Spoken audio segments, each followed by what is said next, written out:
Yo, comment down below what you think Jesus Christ looks like. I promise this is a hip hop podcast. Okay, you see, you're gonna do that, or you're gonna go with the makeout, especially if your drink's in and stuff. Like, I feel like it's appropriate in that. Yeah, in the corner. In the corner could go on a little bit, but like, bro, you look crazy, bro. People are walking by you and you're like, yeah. Yo, she has to be. I looked crazy. I actually look like, I don't want to say this, but I look like a monkey because, like, you know, the monkeys have like the lighter shade around the mouth. Hold up. Guess who's back? Back again. Too money on stashing, you know. We'll call Constable Ricky. Use a different name. Oh, let's go over there and bum rush type of. Okay, I should say bum rush for that group. Yeah. And it's like, yo, the only reason why two women could have a baby is if they do some scientific hoogamaloo. You know what I mean? Yeah. Hoogamaloo. The Gutsy TV network. Oh, Gutsy TV. I wasn't sure what the G stood for. You know what I mean? Oh, well, it also stands for Glaze. We love hip hop. Even over 1,000 years, like it would have to be like 20,000 years or something. But how long have humans been out here? Which humans?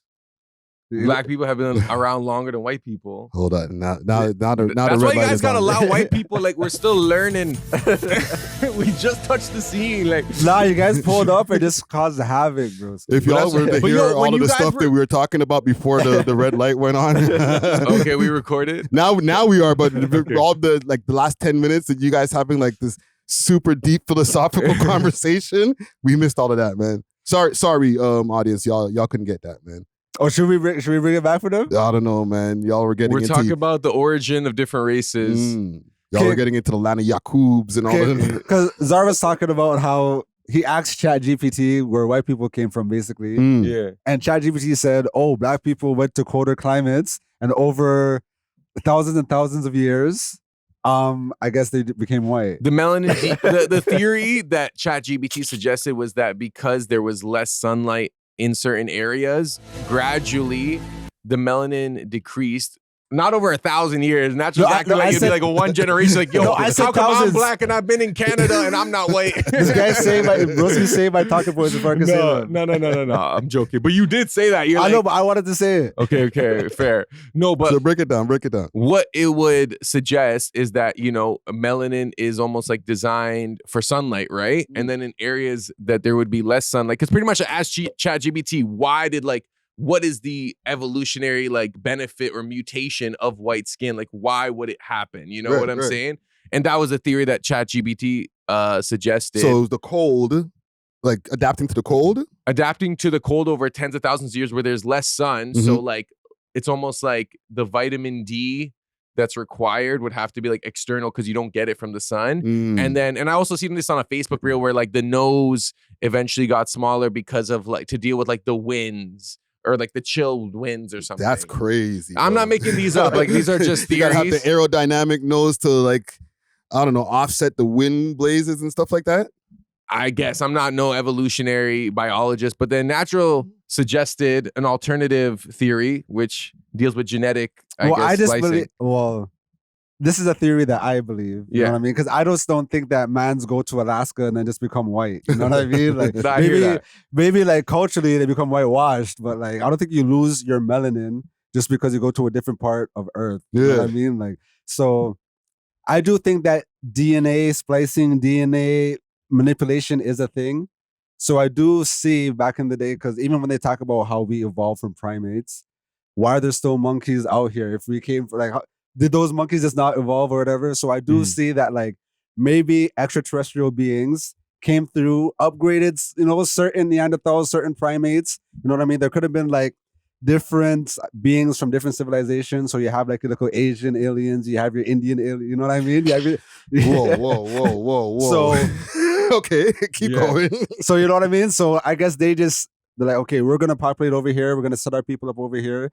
We could all just be like test subjects or whatever, and then like I'm still trying to figure. I can't get past the different nationalities of aliens, the Asian aliens.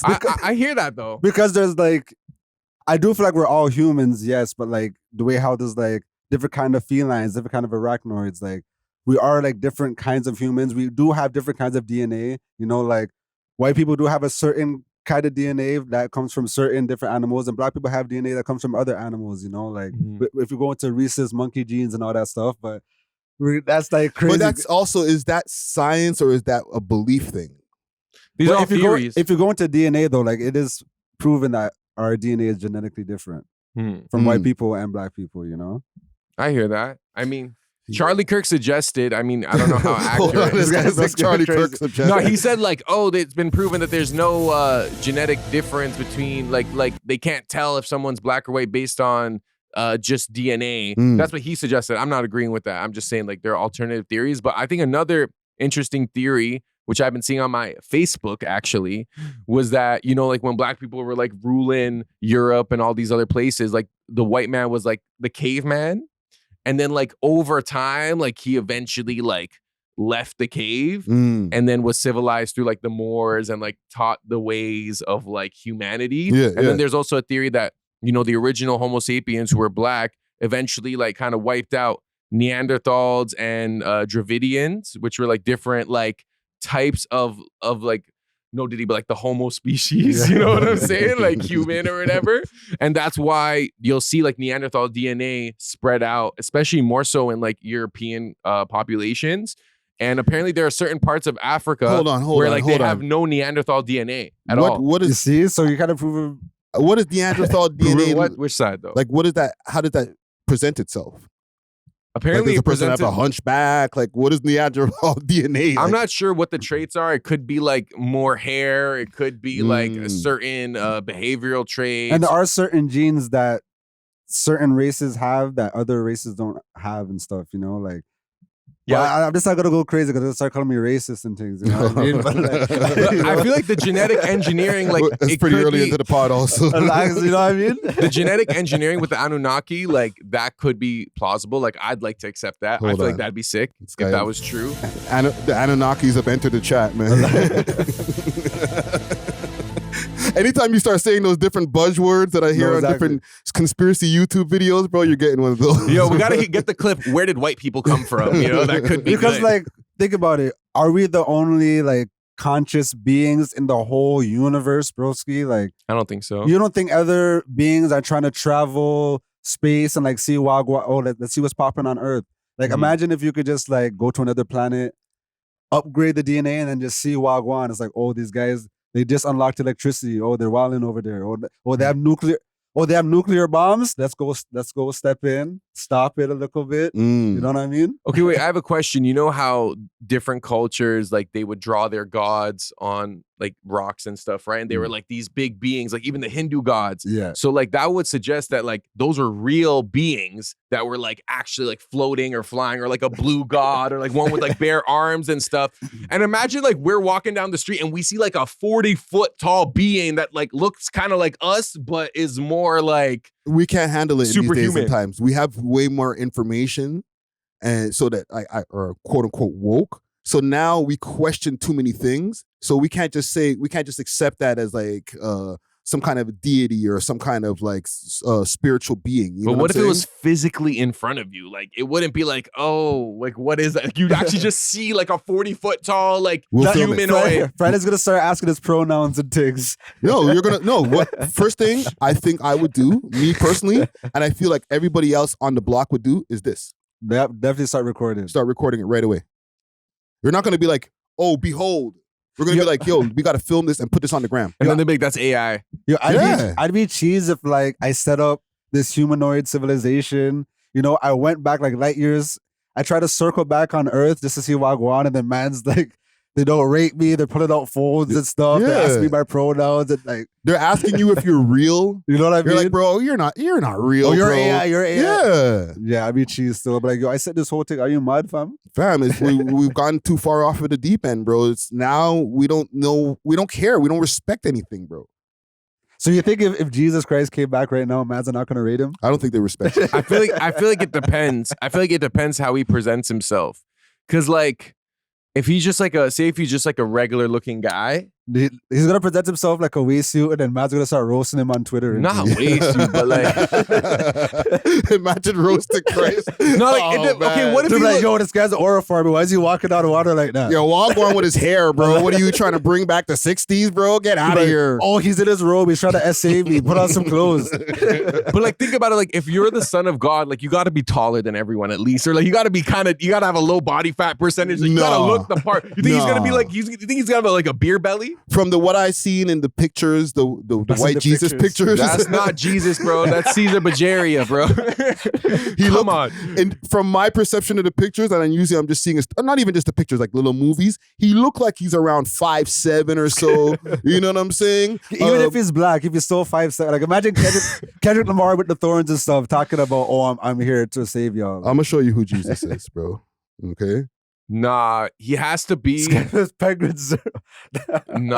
bro. That is Jesus, man. That is not Jesus. That's what Jesus looks like. No, he doesn't, bro. Welcome back to my YouTube video today, guys. Today we're gonna be turning water into wine. He does have 17.3 million subscribers. Hey, fam, there's no way Jesus looked like that, bro. Nah, definitely not, though. Definitely not. Yo, he has 4 million views in 3 days. Why does he get so much views? He might be Jesus, man. No, okay. If you had to compare like what Jesus would look like to like a current celebrity, like who you think he looks like, who would it be? Okay, what's his name again? There's like this dark skinned guy. Okay, any like dark skinned actor, you know what I mean, with like curly hair. No, you have to go black. You have to go black. Search can you go on Google and search NBA Street Volume 2? NBA Street Volume 2. Let's see this year. Oh man, Zara knows the exact guy. This is what I think. Okay, I mean, he might be a little dark in this, but you see the main guy in the front, in the middle, mud. That's what I think he probably looks like. Maybe like a little darker. That's Jesus. This guy in the front? In the middle, yeah. Type in Jesus Shuttlesworth. Like, I feel like he would have an afro. Maybe he would have braids. I don't want anybody to call me, maybe dreads.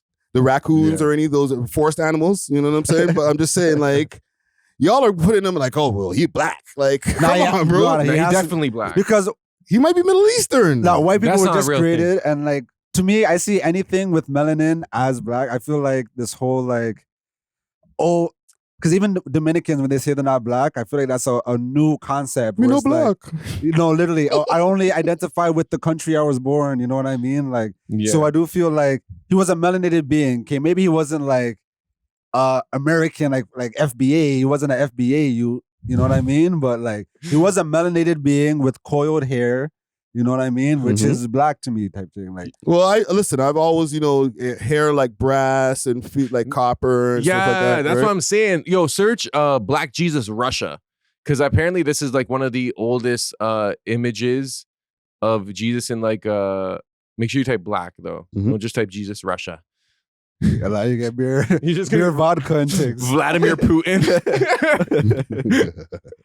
Yo, comment down below what you think Jesus Christ looks like. I promise this is a hip hop podcast. Okay, you see,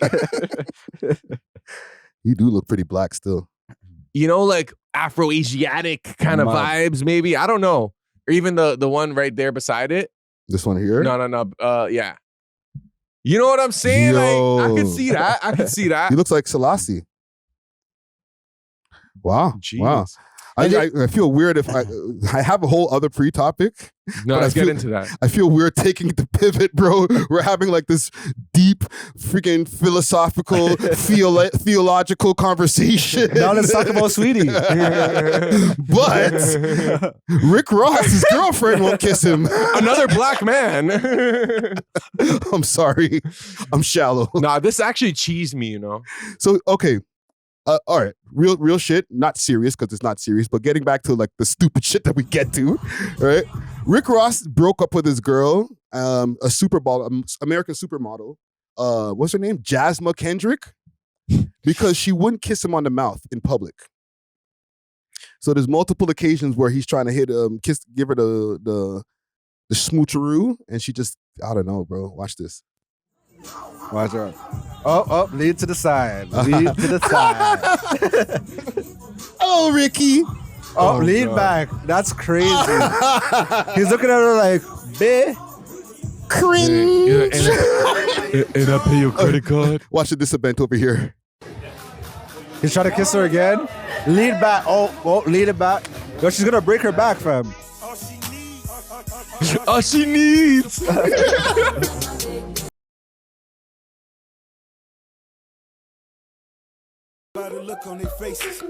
right, so she won't kiss him, and Twitter went crazy because they made their own version of this. What was supposed to happen? Okay. Oh man, AI's gone out of control. You know what's crazy? Because I feel like she wasn't kissing him in public because she didn't want that digital footprint of her kissing Rick Ross. Because eventually she was gonna leave him. And yeah, but that's his girlfriend. If she's willing to be his girlfriend in public, go out to different outings with him, go the whole way, fam. They already assume that you're a piece of shit for dating him. Now, but to have a picture out there of you kissing the fat man, you know what I mean? It's crazy. As a woman, it's crazy. Like, just to have the theory of like, oh yeah, they dated, like the headline. But to have the physical picture, mans could pull up anytime, any day. And then now with AI, the picture still exists because the people just made it themselves. Is he wrong for breaking up with her? No. Definitely. No? I personally don't think so. Because, okay, here's the thing. Okay, there are a couple of reasons why a girl won't kiss you in public. Maybe she doesn't like PDA, her makeup, you know what I'm saying? Or she just don't want to kiss you, right? And I think because Rick Ross is someone who's in the limelight and, you know, reputation matters. And if he's providing for her and doing all this stuff, like give him a little peck or like kiss him on the cheek or something. Like don't leave him hang. Don't leave me hanging in public. Yeah. Like that's what I feel like. It's like a respect factor, you know? So that's what I'm saying. You have to drop her. Like you're embarrassed. In the clip, if you kept it playing longer, it literally says, "You're embarrassing me." He says that. He whispers in her ear. He whispers in her ear. That? Well, you're embarrassing the boss. You know what I mean? Like, and if you're trying to set up your brand, you can't have your shawty do. There's multiple different videos, different days, different occasions. Bare camera flashes. That's why I don't think he was wrong for breaking up with her because it's like she wasn't kind of playing her position. Oh, okay. Oh, you guys agree. I thought you were disagreeing with me. No. Okay. I was about to say. No, she has to go back to the streets, bro. No, man. Yeah, send her packet. After the first one, I would have sent her still. Oh, man. Well, okay, this might sound like a weird question, but like, what are y'all rules on PDA with your girl? Like, are you pro, anti? I'm not a big PDA person. Like, yeah, I mean, yeah, like, especially like that public stuff, bro. Like, I don't know, man. It's not that. How do I explain this, bro? Because you still like the girl. I just don't like the public thing and everybody watching you and all that type of shit. I feel it gives me anxiety, bro. Well, for me, it depends. If we're locked, like if you're my actual girlfriend, we've been together for years, then yeah, we could kiss, we could hold hands, all that stuff, you know? Yeah. But like if we're just talking, if we're talking for a few months, I don't like the shotties that like, oh, it's the third date. And you try to hold my hand, like you're just trying to make everybody see that, oh yeah, I'm with this guy, I'm lit, I'm turned up, you know what I mean? Yeah, why don't you just piss on my leg so you can mark the territory? Literally, it's like fam, like that. Like they bring you right in the middle of the restaurant and then they want to kiss you and things, you know, right underneath the spotlight and things. It's like, all right, relax. The worst, and it's kind of the same as like the holding hand in PDA, is the early posting. Crazy. Yeah. And listen, anybody who does this, don't get offended. But I just know certain gal that from like they're usually serial single girls. But when they do link up with a guy, it's like day 2. Yeah. He's on the freaking post. It goes from like a picture of the hand to like you're seeing dude completely. And now he's in on the freaking doing the moves. He's taking pictures for you. It's like, yeah, I went through one of those where it's like the first date was just like the 2 plates. Then it got to my hand, but I got some tats. You know what I'm saying? Next thing you know, it was like but I personally like when the girl posts me. Yeah. I don't want to post the girl, you know, on my story, but like I'm flattered that it's like you could see my little tats in your friggin' dinner picture or whatever. Like, yeah, but like what that. about now she's posting, like you guys have to take bare pictures together and now she's you're all over her feed. What if she has a private account and it's just friends and family? I don't care. If this is like a public, it depends on the caliber of girl. If it's like a super like, I guess like name brand girl and she's posting me and I don't want to be seen with her, then I'm like, yo, chill. Yeah. But if it's like someone I do want to be seen with, I don't mind. I feel like I draw the line on PDA, whether like depending on the girl and the quality of the girl. But like, don't make out with me in public and stuff. Like, I feel like when I was younger, I like that. But as I got older, I'm just like, yo, it's just like impolite to other people around you and stuff. Yeah, you know what I'm saying? Last thing on the PDA stuff. Have you ever done a makeout session like with somebody that you just met type shit in public, obviously, like at the bar, at the club? Yeah. One of those ones. Because now everybody's watching you, but you don't care. You're drunk. You and this girl are just like it's different in a club. I feel like in a club environment where it's like darker, like dim light. The club is crazy though. The club is crazy. Especially like for a long time. Too. House party, definitely. House party back in the day, definitely. But I don't think in the club. There was one time though when like after my set, because like when I was DJing, the shawty was just in front of the DJ set the whole time. So after, like she just pulled up on me. So she just giving me lap dances on the couch in the club. And then I brought her to the washroom in the club, you know? But like making out in the middle of the dance floor is crazy, bro. Yeah. I hear that. But what about if it's in like a corner? So it's like, okay, if you're at a club and like you and a girl are vibing, you're dancing together, and then like it gets to the makeout point, you're gonna be like, yo, stop, we're in public. Like you're gonna do that, or you're gonna go with the makeout, especially if your drink's in and stuff. Like I feel like it's appropriate in that, in the corner. In the corner could go on a little bit, but like, bro, you look crazy, bro. Like, yo, people are walking by you, and you're like, yo, she has to be top notch, bro. She has to be top. You can't have the beer goggles on. Because imagine if someone records you making out with the beluga whale in the club. Yeah, you're right. It's like, oh, yo, Czar from We Love Hip Hop is going crazy on King Street. Tongue wrestling with the ting on the flat floor, bro. Who weighs more, Czar or the ting? Yo, she's picking up Czar. Do you remember those white parties in high school where it was like the objective was to make out in public? Like it was like it was like that was the goal, was to like be in a makeout where everyone could say like, oh, those two made out at the party last night. Yeah, like, so you slow dance, and the slow dance is the gateway to the makeout. Yeah, I remember one time I made out with a white thing, and then like I went to it was a house party. I went to the washroom, bro. I had like all her foundation. I looked like I literally probably walked to talk to like 3-4 people before I you looked went. crazy, man. I looked crazy. I actually looked like, I don't want to say this, but I looked like a monkey because like, you know, the monkeys have like the lighter shade around the mouth. This isn't appropriate. I'm like, dog, I'm not, that's had to do with white things though. Okay, let's start the podcast. Because of the makeup? Oh, fuck. Like, I had some brown, you know? I had some, like, I guess, like, melanated brown girls ruin some white shirts with their foundation too, bro. Like, okay, so it goes both ways. It goes both ways, fam. Like, yeah. I'll pull up and then all of a sudden my cheeks are a little darker. And not red, darker. You got to do that in private, because now if you're on the dance floor and you're making out with a ting, or even in the corner, you come out of the corner now, you're with the man, them, yo, what's going on, fam? And you're like, half your face is white. Yo, maybe that's probably a good argument against PDA is the makeup. Yeah. Because I've had shirts and jackets that like permanently, like I had to get rid of because it's like it's not washing off and everything. Yeah. You got to slow down all that makeup. Okay, let's start the show here, man. Let me see what I got for us. Fitting song. Yeah, right? Convict. Classic shit right there, man. What y'all know about last songs on the album, man? You know what I'm saying? That's one of my favorite album covers. Trust me. That's the type of shit you weren't allowed to look at when you're a kid, bro. No, I used to see that around the crib, like, I used to be like, damn, I know this album is crazy. Oh, man. Big salute to Snoop Dogg. Let's get into it, man. We are Box, the world's most smoked out podcast. We love hip hop. I'm your host of the most host, Friday Ricky Dread, aka Podcast Poppy, aka no more AKAs for the day today, man. I'm gonna take it light on you guys today, man.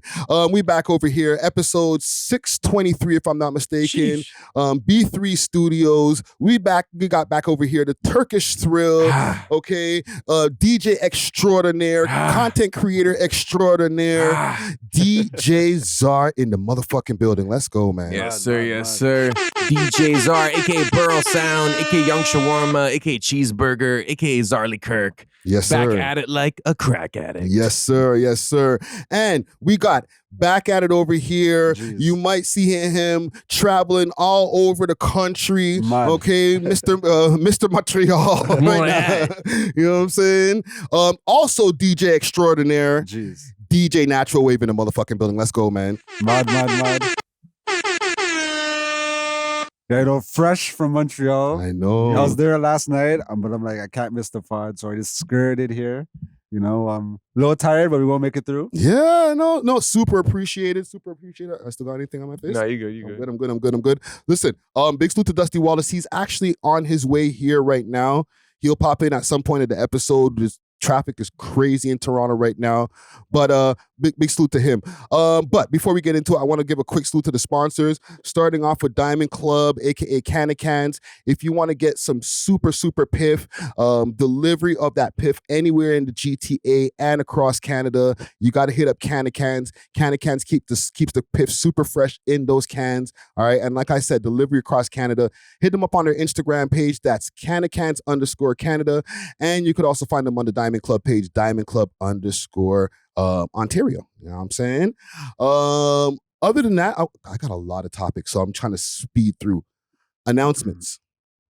Players Ball. Yes. That's going down. Let me see. 25th. The 25th, which is this Saturday. And the Vibes Cartel concerts this week too, eh? Mad. Holy, Toronto's gonna be crazy. Yeah. Let me see. Let me pull up Twi's page. Big salute to Twi for even putting this together, man. This is like a ambitious feat to put together like a show like this right here.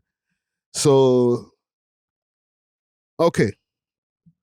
What we got here, hosted by Trey Moley and Tasia Steele. Music by DJ Andre 905 and DJ Snoopy. It's going down on Saturday, October 25th from 6 p.m. to 12 a.m. Performances by Canada's hottest stars. $40 in entrance.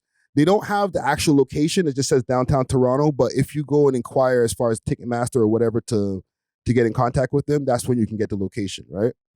You guys know the location? I don't want you guys to ball it out here, but you know where it's going to be? I low-key do, yeah. Okay.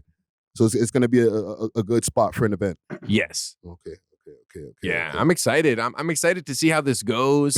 It's kind of cool. We have a little award show. I read it. I just wish, because they do highlight a lot of artists, producers, and stuff. I just wish there was a category for like content creators or something, or even like DJs or something. But that's just me being selfish, you know? Like everything else, I super respect this. I rate what they're doing, because we do need more award shows, like highlighting the talent in the city. You know, like, because most of these artists, the Junos, are not gonna even look at these people. Facts. Maybe not facts, because the Junos will. And it's good that you brought that up, because I always had this misconception that the Junos won't even sniff at any of these guys, right?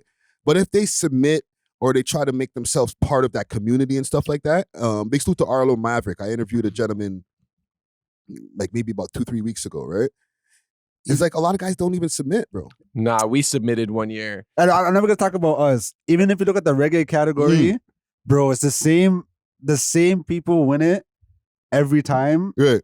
Not only that, like I know there's a lot of like politics that go behind it and stuff. Like, yeah. If you know someone behind the scenes, they'll push you through here, through there. Like, yeah. And who knows? That might be the same with this award show, but like this is gonna be the first one, so we'll see how it goes. You know? Yeah, so. but let's go back to you guys with the Junos. Yes, I'm ready to talk about this. You guys submitted for the Junos, and what happened? We didn't hear nothing, and we paid the friggin' fee. Interesting. And we looked at the person who won it, and it was like some random gay comedian who had like 34 monthly Spotify listeners. And what I think, and I'm not sure if the Juno is funded by the government, but I feel like they won't allow themselves to reward certain people, or they want to prioritize different groups to kind of virtue signal in a way. Agendas and stuff. Yeah, right? Like, I mean, has Pressa ever won a Juno? He hasn't won a Juno, but he's been nominated multiple times. I didn't know that at first, and then Arlo put me on, and he's like, actually, Pressa has been nominated. He had to go back and check himself too. So it's just a matter of like not becoming part of the system and kissing. Well, I feel ass. like Pressa But got that's to a part of it. certain point where they had to kind of acknowledge him. Yes, but he also had to submit. That is true. You think if Sav submits, he's gonna win? Maybe not win, but at least his name will get announced. They can't deny him. He signed.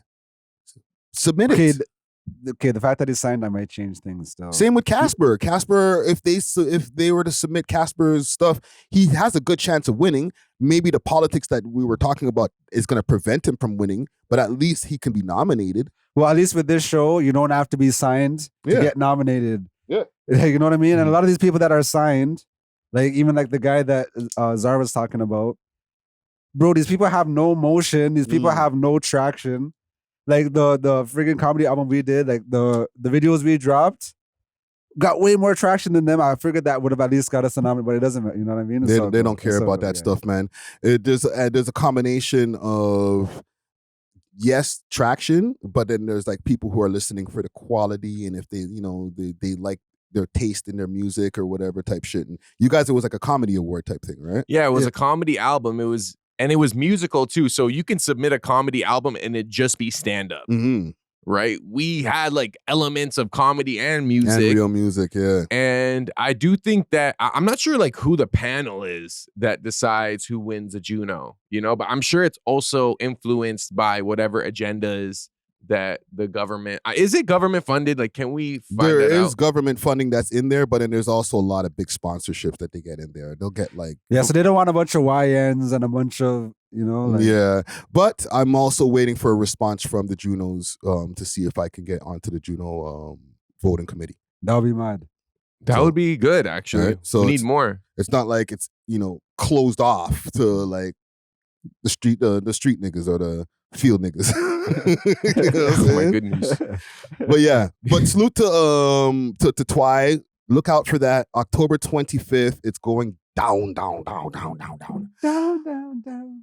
Let's get into some topics though, man.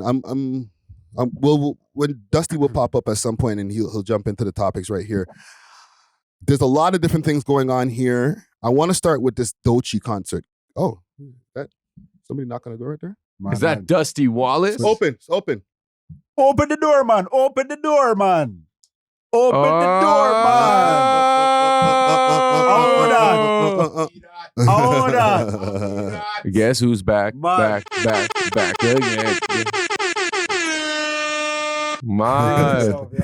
The man, the myth, the legend. What's going on? What's popping, brother? What's going on? We're gonna switch up right now. Dusty Wallace in the building. The Blue Jays. The Blue Jays, they win tonight, hopefully. Oh, yeah. Keep on. Yo, there's so much shit going on in the city. Game 6, guys. Come on. Yeah. It's a big night. Pull up the link and watch it. Oh, I will. Welcome. My ride. Hold on, Natural. You want to bring your chair on, or Sorry, is that good the way it is? Is that good the way it is? All right, cool. Dusty, Hi. what's going on, man? Bro. Welcome. Hi. What's going on in the traffic? There's a couple of marathons going on. Marathons. Jays game 6. Oh yeah, that's pretty exciting right now. I got on the World Series Alomar 92. Jeez, flexing. Yeah. Okay. My bad, bro. I said Alomar. It's at Alomar. If you know, you know. If you know, you know. And I do not know. By tomorrow, we're gonna know if it's tied up 3-3 or if it's Dunzo. Yeah. You know how much game 6 tickets are? Tell me. For like the nosebleeds, you're almost looking at like $550. Really? Yeah. It's not horrible though. For tickets that usually go for like sometimes $2-3. I know. Blue Jays tickets are super cheap. Yeah. I know. It went up though. But yeah, They it's went a up. big game, Like I guess. the Vibes Cartel tickets are cheaper Wow. right now. Wow. I'm telling you the truth. Yeah, definitely. Because they announced the third show. So many people who bought tickets to sell the cartel, they're scrambling. Like, man's like, yo, Natural, help me sell my tickets, fam. No. Yeah. They sell them. I see a lot of people posting their tickets or tickets for sale on their IG stories and stuff too. Yeah. So it's a gridlock out there. I'm coming from the other side of the city. So it's like, you guys are kind of closer. I love it. I'm kind of near you. I'm like I'm not gonna. Well, you're middle. You're middle ground. Yeah. Let's call you middle ground. By the time I got to you, I had to turn around. Just put it that way. I had to turn. By the time I got like downtown, I had to turn around, go back on the 427, come back up the 401, and go through the 401 traffic. Wait, did you use a GPS? I did all that, bro. It's just that my mind, this is my route.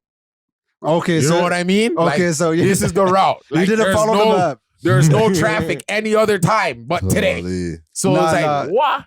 Normally I just do my thing, but I'm like, I know there's a marathon going on. Yeah. Everything's locked off. Yeah. I had to rely on the map still because it showed me. Because you're locked off from a certain part of the world, right? Where's the marathon? It starts from like the West End. It's all over Lakeshore, all through Lake. Like, the whole of Lakeshore is done. Okay. Bro, for me to get on the Gardner, I had to get on. Like, I had to go west to catch the Gardner. And then I had I came from west, coming around because it's quicker to come from those sides to where we're at, right? Very local conversation. I know we're having a super traffic report. Yeah. Sorry. Well, listen, welcome. You're good. Yeah. Everything is good. Okay, I'm good, man. Right. You know me, man. I'm out here. What we on? Okay, we're actually just about to get into some topics. So seriously, we're just just about to get into our first topic. Like we talked about all our pre-topics and all kind of space shit and stuff.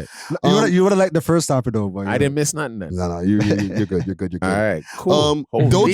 Doechie's in Toronto. Discover Cans, where quality meets innovation. With over 24 premium strains, each carefully sealed in our signature cans for maximum freshness. We're redefining the cannabis experience. Trusted Canada-wide for consistency and reliability. We deliver the product you deserve. Elevate your expectations and explore the difference with Cans. You can find Cans on Instagram at @Cans_Canada, or you can find them on the Diamond Club page, DiamondClub_Ontario. Make sure to use the code WeLoveHipHop on the way out and get yourself a little discount. Salute to the sponsors. Cheer! Or Doechie was in Toronto. Natural's ting. No, Doechie is sexy as hell, bro. See when she did that. When she did that Beyonce booty work. Yo, I didn't know she had that going on, bro. Oh, them dark skinners. Yo, bro, you guys have to look up Doechie's body, fam. Listeners at home, look it up. Let's fam, look it up. I know this is like 95% mandem, so mandem, listen up, bro. Yeah. Her body is insane. So where did she perform? Where was this? Probably history. I don't know. Was it history? Because like I'm just trying to figure out from the crowd shots, right? Right there. Watch this. This is courtesy of Much Music. There's some other shots here where like she comes out to some crazy stage props and stuff like this, bro. Nobody was moving though. You notice that? You think so? That's just that one little clip. Yeah. They were doing the mosh? It's right here. Is it here? Who do you think is her main demographic of her fan base now? Yeah, white kids. Oh, this is the fit though.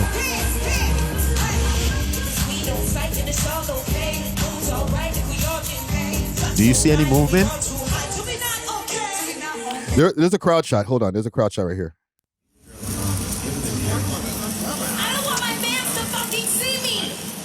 Another fucking umbrella now. Mud. And another one now. Mud.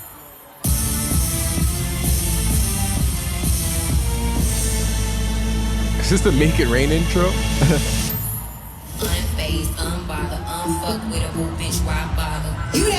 I see a lot of people with their phones up. Think so?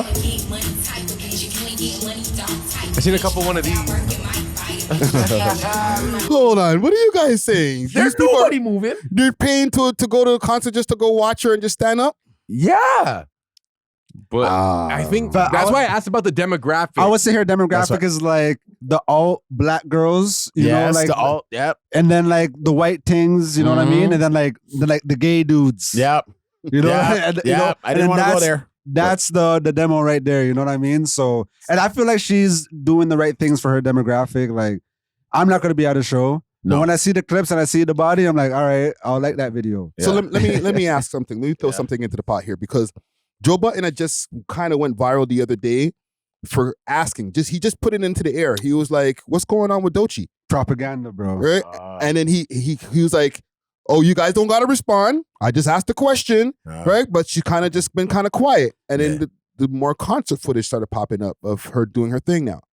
Well, I feel like she was quiet because she's on tour and stuff. And then it's like, all right, if you guys are going to talk about it, then I'll show you guys what's going on. Kendrick's been quiet as well, but it's because he's on tour. You know what I mean? Like the man them who's on tour, they're on tour. They're not going to be popping out everywhere else type thing. Yeah, but their tours in are weeks. And another propaganda thing that's been going around is, Doechie lost half her, like 30 million monthly listeners and stuff. Yeah. But people are forgetting that like she had a song that was going super viral at the time. Like that anxiety song was literally everywhere on TikTok. So when you have a viral moment, monthly listeners means how many people are listening this month. So like, okay, me on my Instagram, normally I have like 100,000, 120,000 monthly views. I went viral a couple times this month. It's like 500. You know what I mean? So like if people say, Natural fell off because he went back to his 100,000, like no, bro, like I'm, like it's maintaining. so like it's back to the regular scheduled program. Exactly. Maintaining. So you don't believe that she's an industry plant? Nah, I don't, because I also know of her tracks before, like this year, last year, a couple years.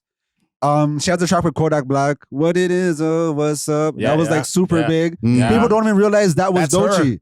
That's her. You know what I mean? Yeah, she's dope. Yeah. Okay, so then all around the table, none of y'all think she's an industry plant. No. Define industry plant. Yeah. Okay. Okay.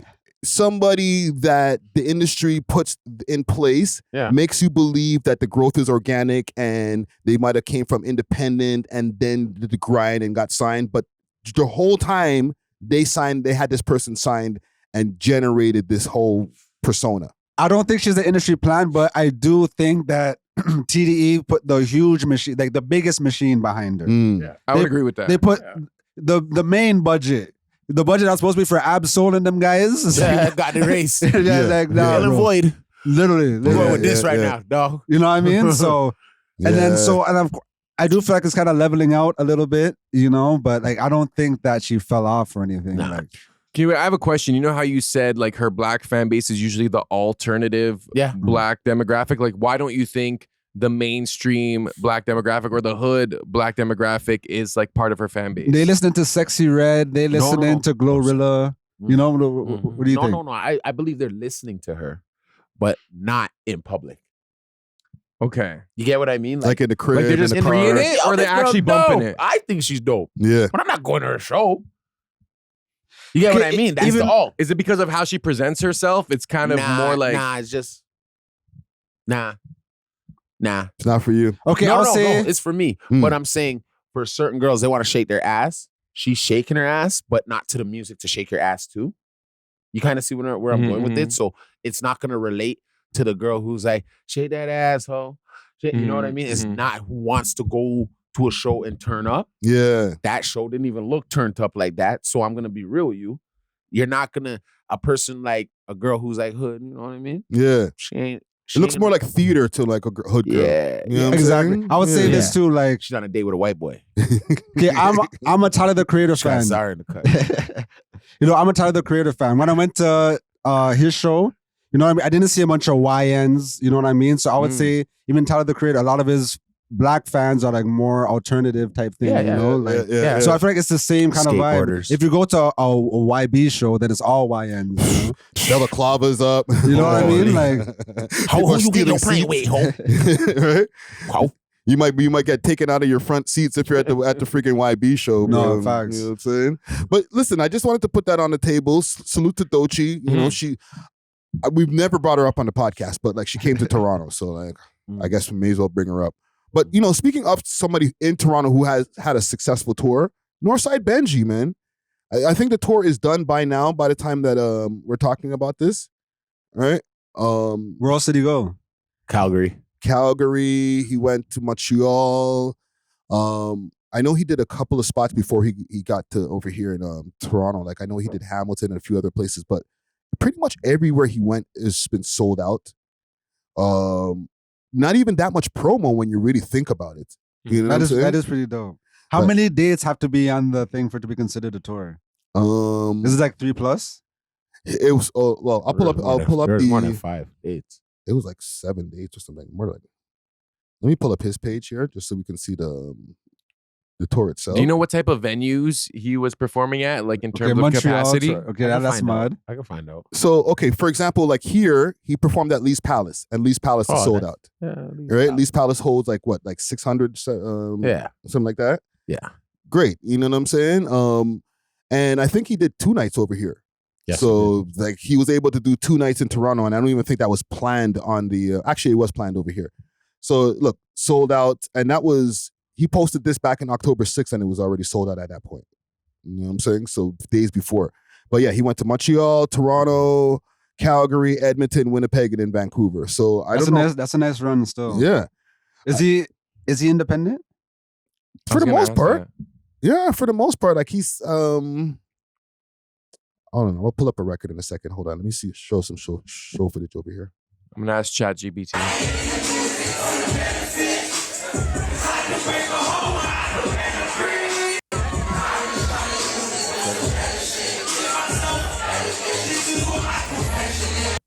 That crowd is pretty hype in comparison to the Doechie crowd we just looked at. That's what I'm saying. Jeez. Jesus. How you feeling, gang?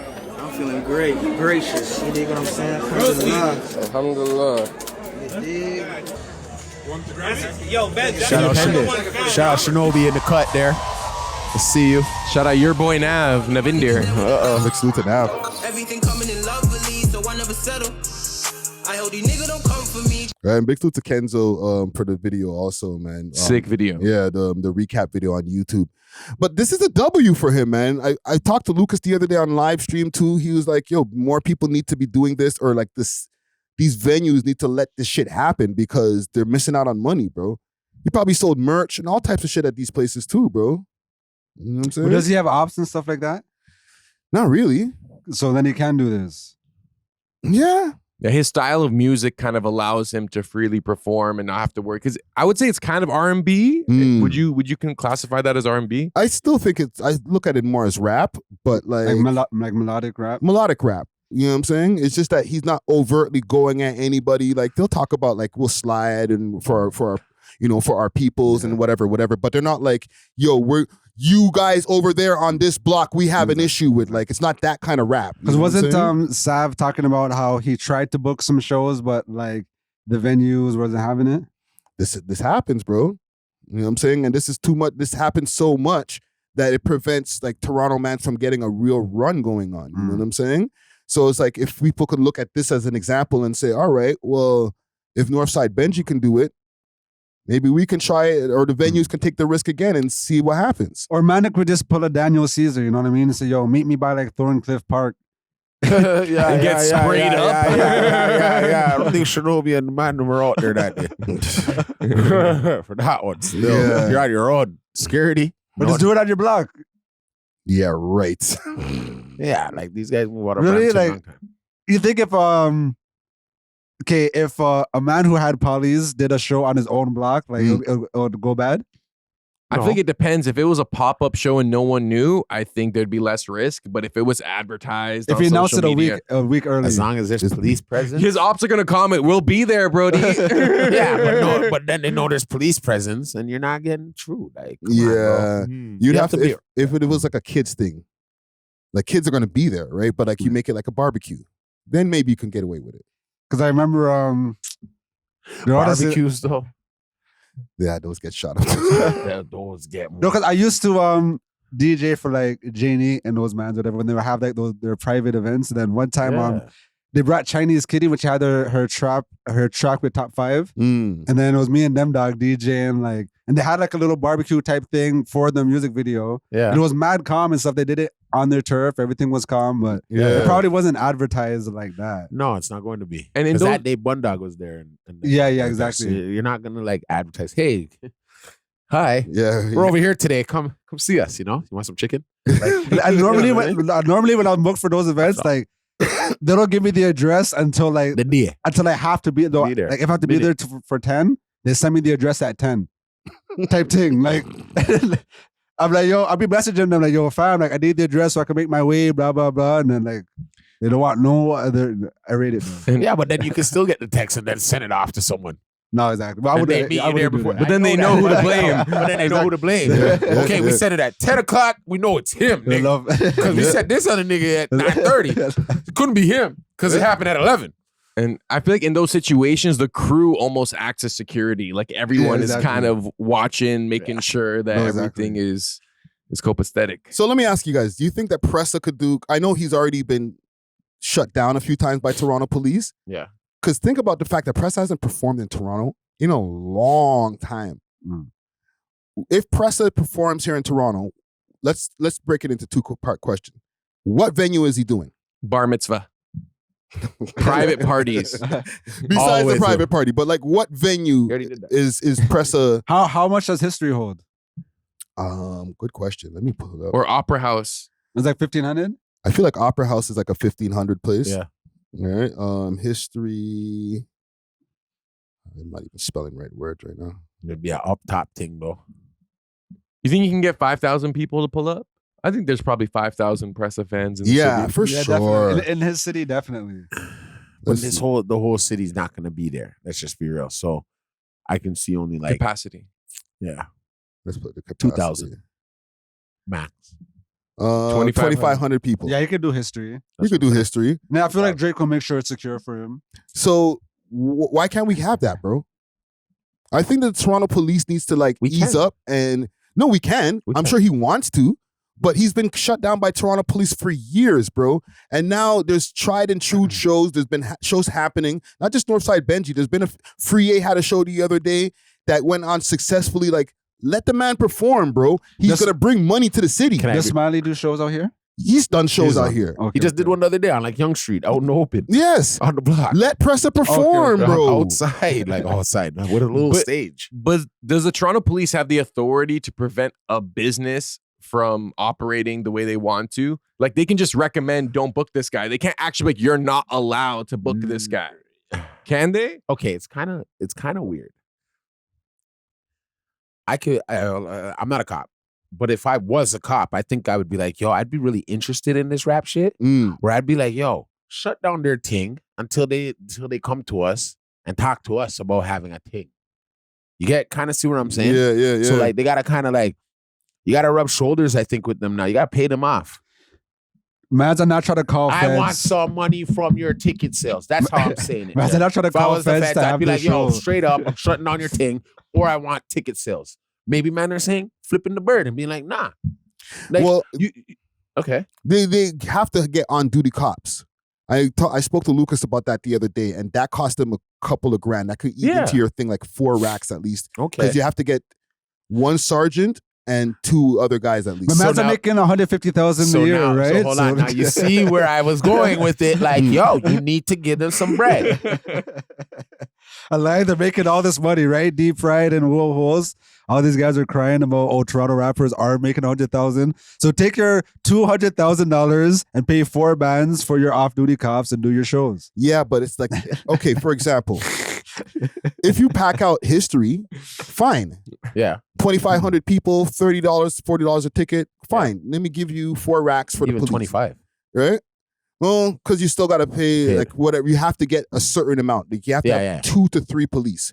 So that's probably going to cost you like 4 to 5 racks. That's tough. But that's for like history. If you do like Lee's Palace that holds like 600 people, you can't pay that off, bro. Now it's completely eating up your profit, bro. No, you get 1 cop. You can't do 1. No, get 2. You might be able to get away with 2. But the way that Lucas explained it to me, you have to get the sergeant guy. Yeah. And he has to come with 1 or 2 people. Like a constable. That's it. A sergeant ain't nothing.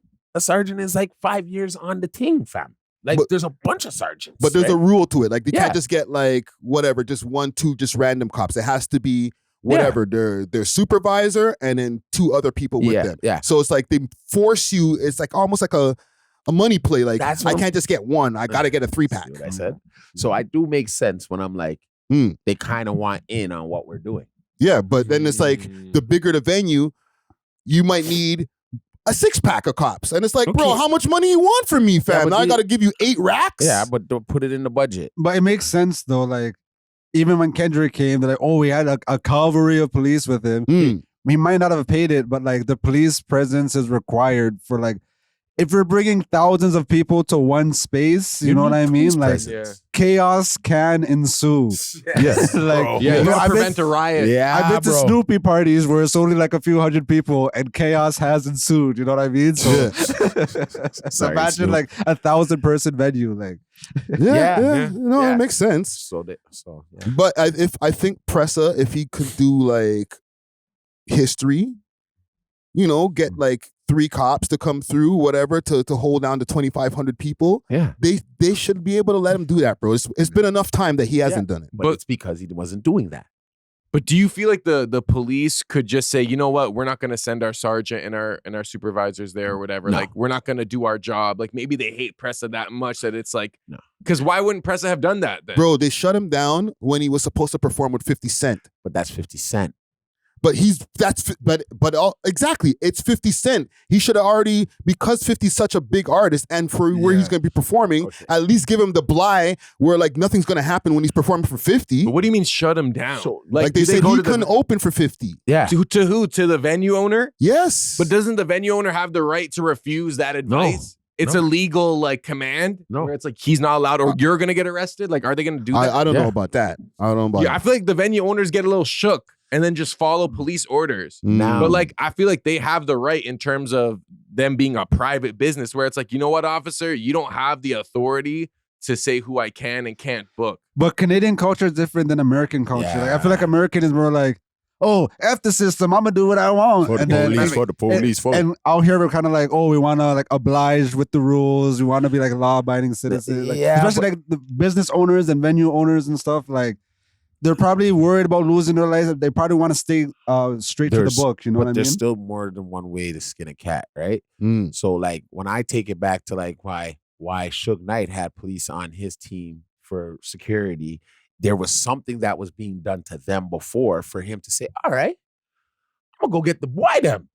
And they're gonna roll with me, these little retired mother effers. They're gonna get a retired See, I would be thinking like that. I'd have been like, all right, guys. I'd have been sitting with my crew and be like, yo, take 2 money off the stash and go call Constable Ricky. Use a different name. No. Sorry, Rick. I didn't mean it like that. You're Friday to me. I was thinking more like Rick Ross, right? That was a subliminal. You know what I mean? But like, call somebody, right? Because we need somebody on our side of things that can stop that when that comes. And at least give us some intel, even. And your lawyer. I would be sending my lawyer first of all to go get those constables and that sergeant because he must know a 1-2 sergeant and constable. Yeah. Like, oh yeah, but trust me, I got a guy at 11th Division. Don't worry, Jewish dude. You know what I mean? Knows a 1-2. It might work in your benefit. That's advanced business tactics, right? That's advanced for a lot of Toronto rappers. I would be doing that from the jump. I tell you the truth. I'd use my head on that because I'd be like, you're not stopping my bread. I'd see one time you stopped my bread and it was the white him. I see the second time you stop my bread is the Whitem. Yo, third time I'm getting the Whitem. You know what I'm saying? I'm hiring the Whitem. I'd understand. I go, okay, they want my money, so got to cut them in. What you got over there, Zara? I asked ChatGPT if in Ontario the police can legally prevent someone from performing at a venue. So first it says police cannot arbitrarily stop someone performing because our charter guarantees freedom of expression. Right. But it says they can intervene if there are valid legal or safety grounds, like public safety or threat concerns. If they have credible intelligence that violence, gang retaliation, or unsafe conditions may occur at the venue, police can advise the venue to cancel or deny entry, impose security conditions, or obtain a public safety order. That's which would prevent them. And if the performer is on probation, parole, or bail that restricts certain activities like attending certain places or contact with individuals or performing publicly, then they can kind of enforce that. And then they also say soft pressure and police advisories, which, you know, the police will contact the venue kind of almost harassing them to be like, make sure you don't have these guys, you know? So then does it mean someone has called them previously to say, yo, we're going to shoot this place like up, a fake tip or a real tip? I was about to say, a lot of those bomb threats, they be fake. And then now they have like legal jurisdiction to shut the whole event down. It's like, we received a bomb threat, the event's done. Yeah, but it's also a combination of the intelligence that they've collected from watching artists and what they feel like might happen. Right? So they're like, they're quote unquote a safety risk based on their social media presence and all these different things that we've seen. Oh, it's like, or like gang affiliation. Like, we know you're part of this gang. This gang might pull up to your event. Exactly. So in order to keep everyone safe, shut it down. Yeah, exactly. But then, like, you know what I mean? Like, no, it's not. Did we talk about safety No, risks? it's not. That's not happening for real. Like, come on. You know what I mean? Nobody want to go to jail tonight. And nobody really want to die tonight. You know what I'm saying? You want to catch your ops slipping. You're not going to their show like, yeah, guns out. You're not doing that, right? So I feel like a lot of times with these police too, they're involved too. They be hanging out with certain niggas. I think they be getting tipped off. You know what I mean? And I personally think, like the other day, we seen a Metro Toronto police rapping. If we did some real research and we found out where Hoodie's from, he could be from Connections for all we know. You know what I mean? He probably grew up there. I'm not saying it like that, guys. I'm not saying y'all to boy them. But I'm saying like mans grow up certain places and become feds and still have ties. Yeah. You know what I go on. They could be like, yo, I don't like Pressa. I like Moolah.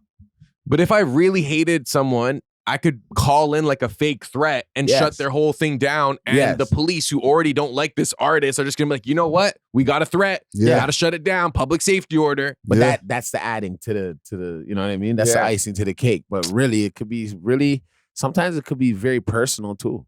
It could be a fed that couldn't catch him, couldn't get him under arrest, couldn't, you know what I mean? Couldn't get, just always want him. I used to have, you know what I mean, situation like that with a fed.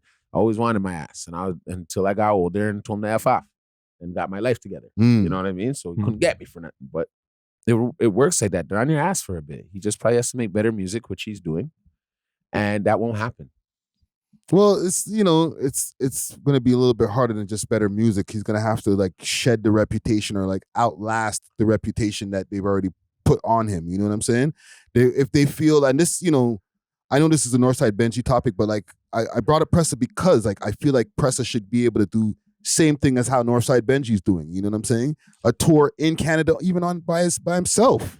Do you feel like Pressa going on Neon streams, it's kind of like a way of him like rebranding himself, kind of like shattering the older image that may have prevented him from certain business ventures? Not necessarily, because they were on the stream doing drill music. You know what I'm saying? Okay. And he's just trying to beat out Top 5. Kind of thing. Like, hey, look, I'm right by your guy. Which is just more beef and lore that prevents you from doing shows. You know what I'm saying? Which it's unneeded. So, sorry, go. Do you think these are organic, like Pressa's just showing up, or do you believe Neon when he says, "Oh, Pressa's just stalking me and trying to get in the videos"? Hold on, let me put a sound effect on that one right there. I think. Because stalking is a crazy word. I'm like, damn. Street sniping sounds better. Yeah. I'm like, that's a crazy, you know what I mean? I'm like, I think that the answer is somewhere in between. You know what I'm saying? Like, they're not planned to be on the stream, but like I do know him, so like fuck it, let's do it anyway. Oh, let's go over there and bum rush type thing. Okay, I should just say bum rush for that group. Yeah. That's go take over the team. Take over, you know. Take over, take over. Dress up them talks. Dress up, yo. Hey, yo, chill. Hey, yo. Oh man, allegedly. But doesn't I don't know, put that out there, but I think doesn't Pressa have a different, like an actual business too? Yeah, I know they got the dog business and all that too. Yeah. So I don't, you know what I mean? Like, I don't really, he's pretty good too. I think he's pretty good. Yes, but to be able to perform to your fans is a big deal, especially like Pressa's accumulated a lot of fans over the years. He's been known outside of Toronto as the Toronto guy, you know what I'm saying? And in Toronto, his legacy has been here. I would just love to be able to see him be able to fulfill that by performing for his fans. I'm sure he feels the same way. It's just like, fam, like, he's not letting me. I think now he's at the point where it has to be another Rolling Loud or that's the only way. Festival. Okay, then take that. Nah, bro. Like, yo, you can make your own bread too, fam. Like how Northside just did. Pack out the venue. We set it up ourselves. They should let him do that too, fam. But how often does Pressa perform in general? Like, does he do concerts outside of Toronto a lot? I don't really see a lot, man. Maybe he's not even into like his performing bag right now. Maybe he's recording or he's focused on, you know, and that's why streaming. he doesn't even come out here that often. Isn't like stationed in LA? Yeah. Maybe out here sometimes though. Here, man. He's out here. Okay. Yeah, But listen, man, salute to NorthSideBenji. I know we took a side track with Pressa and everything, but it's just the whole live show thing is what got me.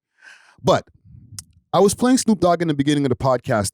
Before you got here, Dusty, I had a nice little Snoop Dogg medley going on. Yeah, replay it though. And no, I can't replay it. It ain't no fun if the homos can't get none. Right? What the fuck? Holy, hold on. I got you.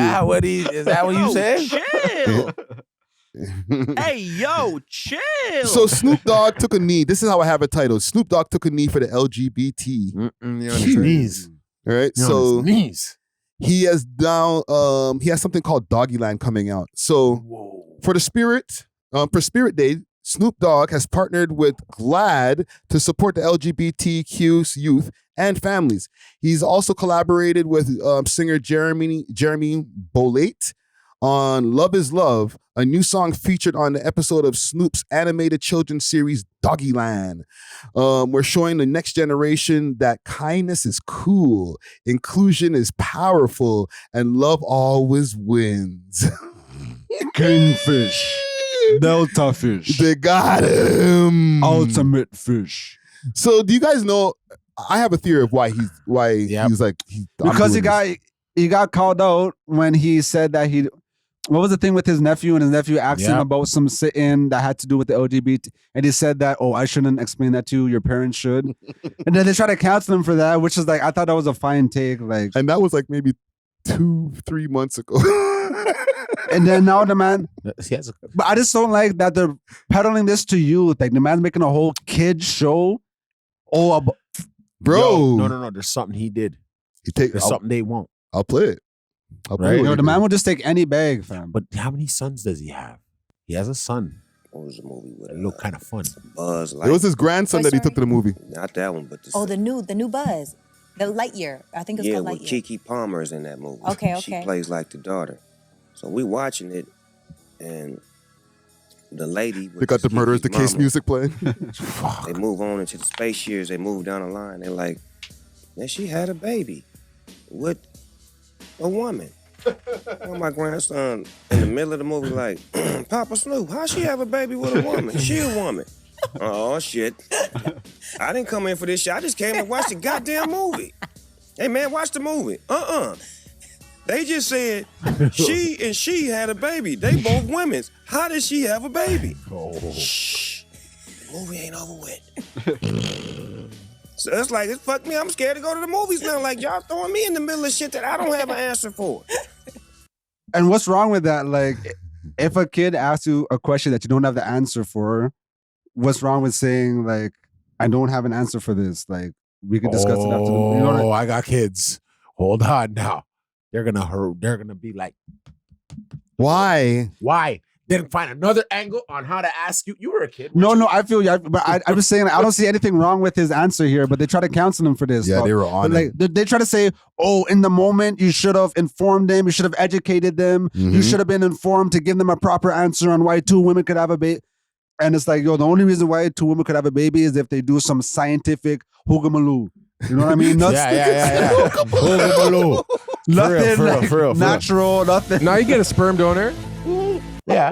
That's a scientific hoogamaloo, fam. Like, yeah. How do you spell hoogamaloo? That needs to be the title, bro. H-U-G Maglo. They could have done it the natural way, like maybe a man actually just nutted in one of them. Yeah, but like, that's theoretically, probably not. But then, like, they didn't have it together. Like, she had a youth, and then she just brought a girl. Hold on, do you guys want to go and start making a movie? Because they're gonna come for us too, bro. You guys are going crazy. No, you're right. Next episode, natural has like a whole rainbow. Like, we're gonna start getting phone calls. You better wear that rainbow suit, or else you're done, Mr. Dredd. If you want to keep that YouTube channel up, keep talking there, buddy. We'll be right up your alley. They really got Snoop. Like, they definitely coerced him into promoting this as a response to his actual feelings about it. Isn't it obvious though? I feel like it's so obvious. Yeah. Yeah, because that means the kid has heard something in the household. Mm. You know what I mean? Like, nigga, you ain't supposed to be doing that. Don't be touching no niggas. Bring home Wait, no what do you mean? boys. Oh, you think that the kid is asking that question because the dad, kid... like Uncle Snoop, like you told me that. Hey, No, only but as a man kid, and a woman, only a man and a woman. Exactly. Why am I seeing now, Grandpa, 2 women? Hey, shut up, nephew. Yeah, like, we in the middle of No, that is valid, but I do feel like as we get further into the world, like family dynamics are changing, bro. Like, bro, in which way? I be on road and I see 2 man with daughter, 2 man with son, and like, and it'd be crazy. But it's like, yo, this is just like the world that we have to adapt to because things are gonna change. Things are constantly changing. Well, what like, would you? But it's and even like. You could, like, earlier we're talking about how you could change DNA. Like, there's this thing called CRISPR where, like, if you want to choose the color of your baby's eyes or you want to, like, choose certain DNA that you want your baby to have, you could do that. Now you're making AI babies. So, no, as we get further, there's going to be body modification where, like, yo, I want my baby to have, like, blonde hair and blue eyes and all these necks, or I want my baby to have super speed, so give it a robotic leg. You know what I mean? I want my baby to have super intelligence, so give it the Elon Musk brain. Like, bro, what kind of weed were you smoking in Montreal, bro? the skunk packers. Les skunk pack. Les skunk pack. Les skunk pack. This nigga came in with the bad conspiracy theory. I know. He had the whole suit. Yo, Dusty wasn't here for like 40 minutes. This guy went through a whole conspiracy, eugenics, evolutionary theory. No, but I'm on that. I'm on. So we all here making AI babies pretty much. No, because I'm like, yo, if we're going to be talking, we have to talk to Tiggs then, you know what I mean? Yeah, Like, be real about it. Like, every time I'm on TikTok and I see all these AI videos, I'm like, yo, it's going to get, the next 10 years is about to be crazy. And like, this is going to be the least, like Snoop Dogg talking about LGBTQ is going to be the least of our worries. Yeah. That's not. Your animal could be. The show turned to We Love Hip Hop. We love conspiracy theories. We might have to go there. We're going to change the heart to an alien face. We love hip hop, question mark. Fuck all that rap shit, bro. Yeah, man. Is there really aliens out here? Honestly, that's a real question. There is. But listen, man, I guess salute to Snoop. I don't know, because, bro, even somebody was complaining the other day. I forgot who I was listening to, but they were like, and y'all said that Snoop is taking any bag. He was over at some crypto something, and it was ended up being a Trump rally thing or whatever. And he was like, I didn't know. I was just doing it for the crypto thing. Like, nigga, you just down to get the check, bro. Yeah, but because it had Crip in it, cuz. Crypto. It had crypto, cuz. I thought it was for the neighborhood. I thought it was for the neighborhood, cuz. That is hilarious. I feel like he's one of the most favored rappers by the cabal or whatever. Like, you know, like they've been putting him on. They kept him relevant. So this was like an opportunity where they're like, Snoop, we're not going to kick you out the club. Yeah. We're going to have to do this Love is Love show. You're going to have to collab with this random gay dude. He probably didn't even get paid for this. It's like, it's part of to renew your Ilulu subscription. Yeah. You're going to have to do it. Your Hogalulu. Your Hogalulu. Get the word right, brother. If we're copyrighting this and this is going to be ours, you got to make it right. They got to keep hearing it right. No, facts. You got to be a good cabal crip right there. Yeah. I feel like Snoop has constantly low-key been trying to escape this cabal. You think so? Yeah, with the Snoop Lion. Like, I feel like he was trying to like rebrand, but he'd always go back because like he's poor. They got his soul in a way. Not soul literally, but you know. No, they got him. They got Jay. They had Diddy. Diddy tried to escape. You know who they got? They got Will Smith.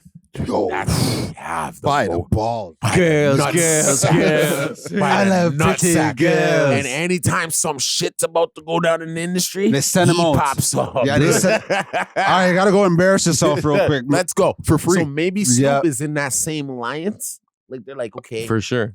We're trying to push. They're like the Sambo type guys, you know? Like, get them out. Wow. Hey, go start jigging and juving and jiving and shiving. Yeah. What agendas do you think Snoop was pushing onto America or like the black community? Murder at first. First, it was murder was the case. Mm-hmm.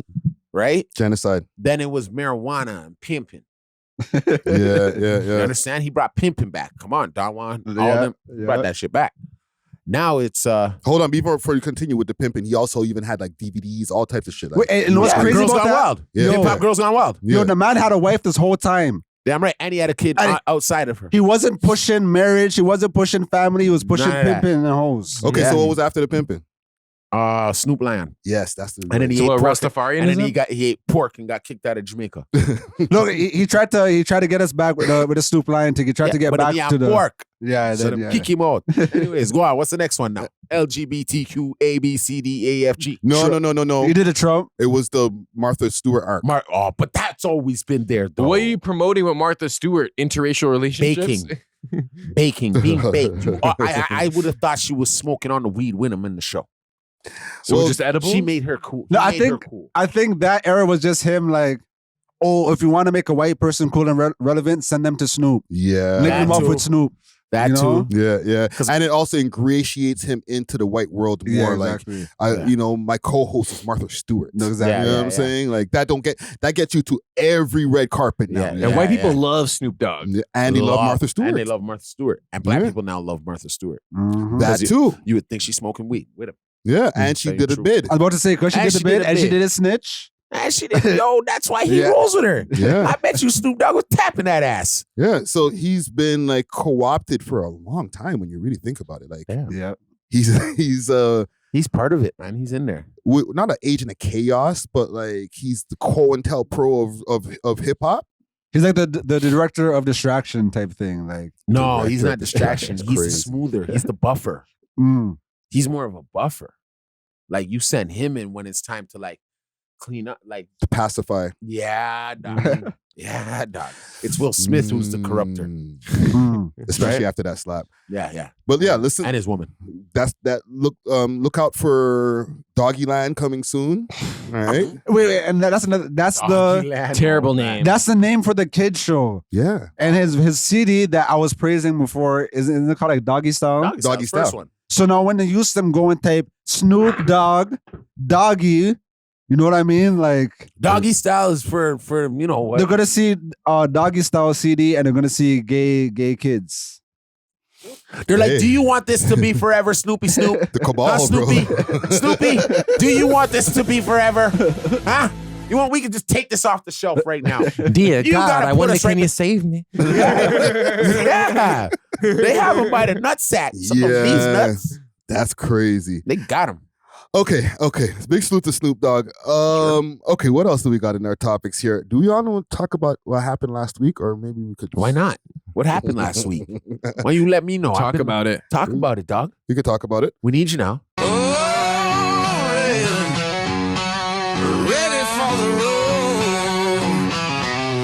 Road Ready Detailing now open 7 days a week from 8 to 5 p.m. 750 Oakdale Road, Unit 66, specializing in ceramic coating perpetual with warranty, PPF, tints, wraps, vinyl wraps, and hand car washes. Remember, we clean anything on wheels.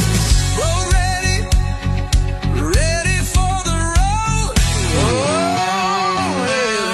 Oh, Playboi Carti. Beating up people. Don't worry, we'll get to it. We're going to say hour two. We'll discuss it. Hour two. Maybe, yeah, we'll take the Joe Button approach. Playboi Carti's out here beating up bitches in his driver, bro. And his driver? Yes. Okay. Well, what'd they do? So they were in his presence. You were in the presence of a rock star. That's what you got. Right? Those eyes. So this is courtesy of Hello Yassine. Salute to Hello Yassine here. He said Playboi Carti charged for assault after allegedly punching driver and his GF. Wait, his girlfriend or his driver's girlfriend? No, his girlfriend. So and from the article it says here, with the driver. You wanna handle this for me, please, Ar? Playboi Carti got into some trouble while on tour. He was charged with misdemeanor assault during his time in Utah earlier this month, law enforcement says. Here's what we know. Cops say a limo driver named Carl Reynolds told them the Rather Lie rapper assaulted both him and the musician's girlfriend October 2nd while he was driving him and his entourage from the Waldorf Astoria in Park City to rehearsals. Carti was in town for his Antagonist tour at the time. Carl claims things took a disastrous turn when Carti and his other half got into a heated argument. apparently over sex, in the back seat. And he says Carti threatened to beat up both her and Carl after he intervened. I feel him though, fam. Hold on, it gets crazy. TMZ told Carl says Carti wound up punching his GF in the chest. Okay, never mind. I do not feel him. Prompting Carl to pull over to a safer location on the highway in Heber City. He also says he urged Carti's head of security to remove the opium wrapper from his vehicle and ride in the one with him. That's when Carl claims Carti socked him in the kisser. Pow. Out of the blue as his girlfriend was exiting the vehicle, leaving him with a bruised, swollen jaw and a whiplash effect before Carti's head of security apparently broke up the fight. Yeah. We're told Carl's preparing to lawyer up, but says he mainly wants to ensure that Carti doesn't hurt anyone else, including his girlfriend. We reached out to Carti's team. No word back yet. But why is the driver snitching, fam? Like, bro, fam, if you got assaulted, talk about your assault. Don't talk about anybody else I assaulted, dog. Hey. I think he's trying to build a case so he can get a nice little lawsuit. He's built the case and now he's over it. This is probably not the first time he slapped him in his mouth. The driver? Yeah. Oh my goodness. And what did the girlfriend say? Did the girlfriend say that he got hit? That she got hit? Playboi Carti's girlfriend says Playboi Carti's assault allegations are fake. Bomb. She's riding. Fake news is what she said. No fact. Let them know it's fake news. You know I'll be high off that opium, right? Some girls just know how to take a snuff. I'm joking. No, man, he's like the opium rapper. Oh my God, yo, bro. And that's what I was gonna say. Like, always take it to that. Yo, stop intervening when mans are arguing with their shotties, fam. Like, this guy's trying to pull over the car and all this. This guy's trying to be a superhero. Bro, you're paid to be a driver. Drive the rotten car. You know what I mean? Don't stop. But don't you feel like you have moral responsibility as a human? Like, okay, say you're driving someone and you see them beating up their girlfriend in the back seat. I might stop You're the car, just get gonna out and mind run. your business. That's different, bro. I might stop the car, get out and run. You would just leave your car? I'd leave my car. Just put it off to the But side. I'll finish wouldn't. this shit right here. Whatever you got to do. Peace.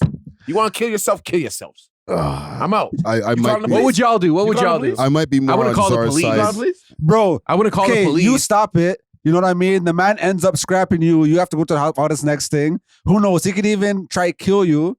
All for the shotty to end up right back in the back seat with the man. Yes. I hear that. How many times has that happened, bro? No, it's happening right now. Exactly. She said it's fake news. Fake news. After he claimed that he punched her in the chest. So you think the driver was kind of trying to play hero when he should have just done his job, look straight ahead. And no, but no. Hold on. Because yes, look straight ahead, don't play hero, but like I also kind of feel what you're saying, Czar. Like I feel like that my moral responsibility of a man abusing a woman, like it's like my gut instinct's gonna be like, yo, chill, bro. He didn't say abusing. He said that she got one in the chest. She got one. It could have been like a little drape up type thing. Yeah. But I'm saying, like, bro, if you're focused on driving, you shouldn't. He keeps putting teeth on his dick, bro. They were fighting over sex, my dude. It was probably some weird. No, but there's more people in the back in the car with them. Remember, another security broke it up. So it's not like they're just there by themselves. Okay, so if there's already security there, then fam, like you don't even. This guy's a weirdo. There's literally a man there to secure the situation. Like, but he's not. But he's allowing the snuffages. Okay, if the security can't break it up, what are you gonna do, driver? You couldn't even break it up. You ended up getting punched. See those chains that he wears on his pants and shit? I would have took one off and wrapped it around the driver. Shut the fuck up. No, but I hear you where it's like the moral responsibility almost falls on the security guard in that situation, you know what I mean? not the driver. Not the driver. And I'm not, bro. I've been like, but how many security guards see the girls getting beat up anyways? It happens or getting all the time. date R-worded. Like it's just like you just turn a blind eye. I'm just doing my job. I'm just doing my job. But then are you guilty as well by association? That's are you what a I'm bystander? saying. If I'm the driver and I'm like, y'all ain't doing nothing back there. If it's that serious, call the feds, broski. Wowzers. If it's that, okay, no, I'm on your guys' side. All right, pull over, call the feds, exit the vehicle. Yeah, I would exit the vehicle. You know what I mean? Like, why you trying to scrap? You trying to scrap the man for a shotty? Like, because I don't know what she did. And she literally the next day. This post is not even 24 hours after the news was reported. So she even denied it happened. So okay, what if you're lying, driver? What if the driver just tried to get a bag? Look at the first comment. Why would the driver lie about that?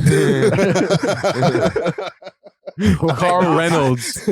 Why not? Bro, why not? If I'm driving and I hear Cardi arguing with his shotty. I can make up anything. I'd be like, oh my God, perfect chance. I like this next You know what I comment. Victim typically does this, especially when the abuser's a millionaire. So it's called Stockholm Syndrome. Yeah, there is like a psychological aspect to this, and it might clear Cardi's name of it, but who knows? That could have been the like least of it. Like maybe Fam, it's not the first time he's been accused of assaulting a girl, bro. Didn't he beat up Iggy?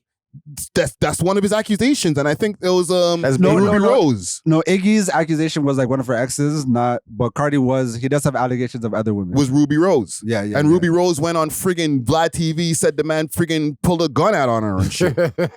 He's mod, bro.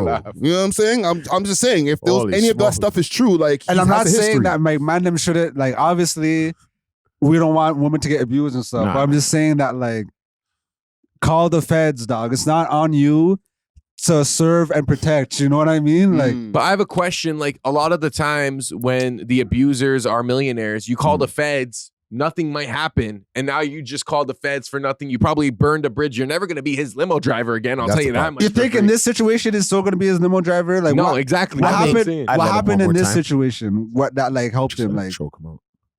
Now the driver just looks. Now any other celebrity is gonna be like, "Hey, let me not hire this driver. I can't trust him." You know what I mean? If I do anything wrong, he's gonna bring it to Hello Yassine. You know what I mean? Like, okay, so let me ask you guys a question. No, seriously. Let me ask you guys a question, and we'll take it off of Cardi and put it into kind of same scenario. Yeah, you know, there's those videos that you see like the girls walking with her boyfriend and they're like arm in arm, and then they'll brush somebody and then do that little thing behind their back, like, or they'll be like, they'll make a hand signal to help. Yeah, like signal to help. Okay, so I got my answer from Natural. Natural's not stepping in. Way I do this. Okay, so you're not going up to them and saying, "Yo, what's going on over here?" Hey, unless it was like a younger lady. Yeah, that's different. Younger lady, like a kid type of shit. Yeah, a kid. Yeah, a kid. You could, you know, like. But okay, what younger lady? How? Like, I need more specifics. Like a couple, like a 21-year-old girl. You're gonna help her out. No, I can apparently see like this man is like in his 40s and this girl is in her teens. And then I get like I'm helping you. Okay. But if it's like a girl, like she wearing a Daisy Dukes and you know what I mean? Yeah. How are you going to help? Like, are you going to resort to like physical violence against a dude? Are you going to try to act like that girl's like your cousin or something and like be like, hey, like how are we like, you know, acting the situation out? Like, how do you help? Are you not calling the feds? Because I'm calling the feds. You're calling the feds right away. I'm calling the feds. I'm following him.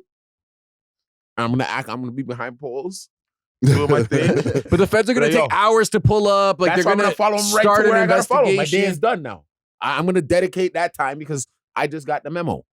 Okay, that's one scenario. But that's me being like, you know. Okay, let me say this one time. Right. I had a bedroom, right, that was working things. This is like way back. Not yesterday? No, not yesterday. Okay. The Kingston motels or whatever, right? Yeah, back in the day. So one time, like, I pulled up on it. I was just curious to see what was going on over there, right? Why? I was just curious. You know, the man said, let's go do a run. Let's go checking on the things or whatever. Oh, we're going to be there for a few hours. So then the man had his shotties there or whatever, right? And then one of them, like, she just seemed that like, oh, like she just didn't want to be there. Like, she just seemed like, oh, like she needed help. She gave you the blink twice? Type thing, you know what I mean? So I try to help her, you know what I mean? What? You know what I mean? Against your brethren? I'm going to slap the living shit out of you. Carl Reynolds, the limo driver over here? Bro, I love this podcast, bro. What the hell are you doing? How did you try to help her? Like, you reached your hand out? Like, no, and this is why I learned. You can't help these things, fam. Like, you know. Okay, so when he went to go do with the other things with the other clients and stuff, I'm like, all right, like, we're going to go for a walk. I'm going to try, you know what I mean? So I'm just trying to talk to her, like, yo, you don't have to do this, you know, like, you have the power within you, you know what I mean? Like, you are a black woman. You know what I mean? Captain Like, Save a what?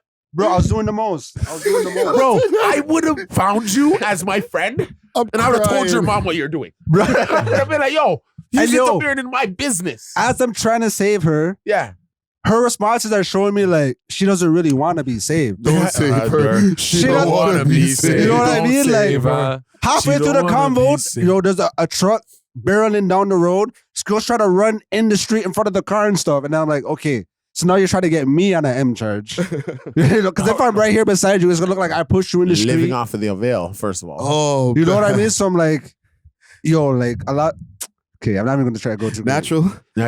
I need to sit down with you and have like a full one-on-one interview. Yeah, brother. And just find out what's going on. Before we let him go further on this show. This guy. We need to know something. On Kingston Road in Brimley. No, I've had quite the life. So I've known a lot of people. You know? When he has the glasses on, dude, he just telling you know what, I'm trying to save her. I'm like, this guy tried to really save her. I'm like, yo, this is dog. I'm like, yo, this is a pretty thing. Like, hold on, where is she now? If we were to look and find her, like, let's. I don't even want to know. Fam. What's her name? If she's alive, hallelujah. What's her name? Do you remember her? I don't remember her name. You don't remember I don't want to dox her. I don't want to dox her. bro. Okay. Let me give you guys one more scenario before we end this topic here. Because I gave you guys the one scenario with the girl just giving the little hand signal. Yeah. Now, what about the full out? You're walking down the street and homeboy just backs out, just knocks his girl down, and like he's dragging her around now. Bare commotion. Are you continuing your walk and saying, you know what, nothing to see here, or are you gonna be like, hey, stop that? Am I dolo or am I with Mandem? Dolly. Okay, because when I was with Mandem, we dealt with a man for doing that. Okay, cool. That's how Russian. If I'm dolo though, then like this guy's looking at his phone. I know, like it depends on the guy. Still, like it depends on broski. I'm not gonna hold you. Phone gets mad close. Maybe I would do something to distract him. Like, hey, dude, think you're a tough guy? And like, you know what I mean? Hide behind a car. And then like, what if just start? You know what I mean? What if he starts coming after you? And tell the girl, boogie. I can handle that. Tell the girl boogie.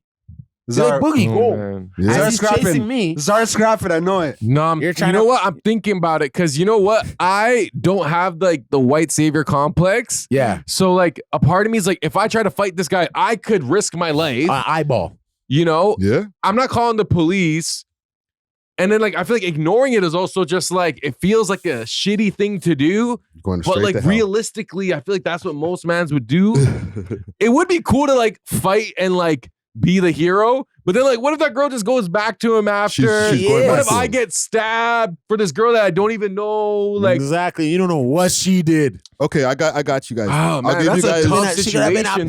What would you do though? Like what would honestly that is a tough I have moral the perfect predicament. solution. You go close to him and you go, bro, you gotta stop, bro. I can see the police. The police are down the block, fam. Yo, quick, fam. If you keep on hitting her, you're gonna get arrested, bro. Hey man, mind your business. Hey, I'm gonna keep it moving. Yeah. But I warned you, bro. Now, if you choose to keep on fighting, then that's not a bad solution. But you know what?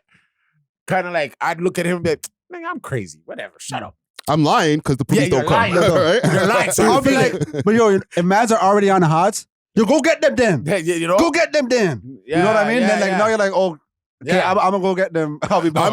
I'm actually on the way somewhere. I would just let you know. What if you've seen him beating you seen him beating his girl, you try to stop it and you see a burner on him.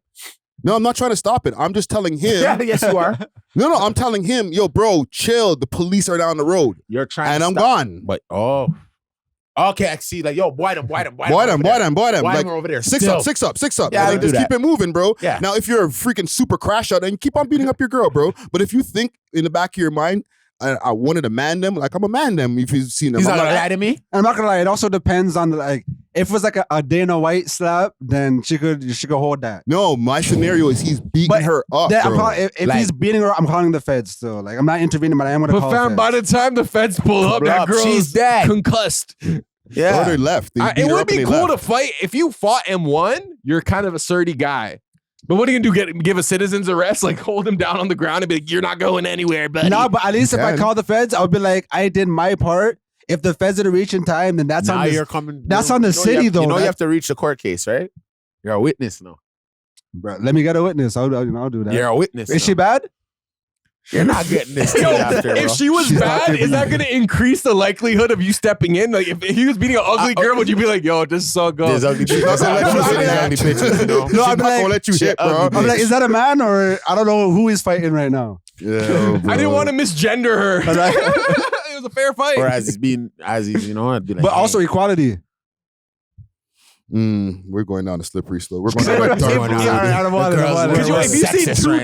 If you've seen two dudes fighting and one guy was winning, I'm not calling. But would you break it up at least? No, I'm just. I'm not doing pulling anything. up The my man phone, is bro. already on the ground, and the man's still kill punching him. him on You're the gonna ground. kill him, bro. Oh, yeah, I'm Exactly. stopping you. You gotta, I'm yeah. stopping You you. know what I'm saying? So So it's the same way. similarly, you could break up that fight and just be like, guys, relax. Just You trying to break up a fight between two men? You really Nah. trying to get fucked up, right? no. If it's already like the No, fight you know has when you been normally get determined that fucked- like there's a clear winner and the guy's still beating him up, or like he's already choked him and the man's tapping out and like, yo, he could die. Yeah, and then I you go would to try to grab him break it off, up. and then the guy freaking swings at you. Now you're gonna have to fight him. He's still and he's warm. But it's worth it. He's warm. Right? You're just coming in cold. This guy's I'm already like, warmed hold up. Let me get into it. Let me gotta stretch. punch yourself a couple times. Yeah. Just to get This yourself guy's going. already been in motion for the last 5 minutes, choking somebody out, bro. Damn. But would you be able to like go to bed that night like knowing that like you witnessed and like kind of didn't say anything or do anything to stop someone getting like violently Okay, attacked? I'll take it further, bro. I'll take it further. I had a roommate one time. You know what I mean? This guy's I always got a I always know somebody. got a Okay. story. Okay, so my roommate had his shotty. You know what I mean? Yeah. And I remember one time, like, it got like the argument got there. Like I'm hearing it, the argument got there. But I'm thinking, like, yo, it is also the end of the month, and this guy does need to send his half. Yeah. for the rent. You're not trying to. I'm not even trying to get. You know what I mean? I'm gonna just let him. I'm gonna let him do his thing. Say where man put his headphones on full blast. You know what I mean? To make Nah, a let- mix. little type thing. You know what I mean? I'm like, that was a good time to Damn. make a mix. Though I could start putting in the air and make a TikTok real quick. This guy just went on Instagram Live. Said, "Fuck this Let me shit." mind my own business real quick. Damn. Well, listen, man. Wow. I have no salute for Playboi Carti or his girlfriend. Right? I don't know if there's nobody to salute. Yo, in this You're house. not saluting Carl Reynolds, the No, limo not driver. him either. He's Eh? living like Carl a Rolling Reynolds. Stone. He's a rock star. Yeah, You know? on rocks. Yeah. Big time. Okay, but Opium. if you guys want to get to this, we can get to it, man. What are we doing? Oh, this is the op segment, right? Man, call No, it do I that. need a cut in for Do that too?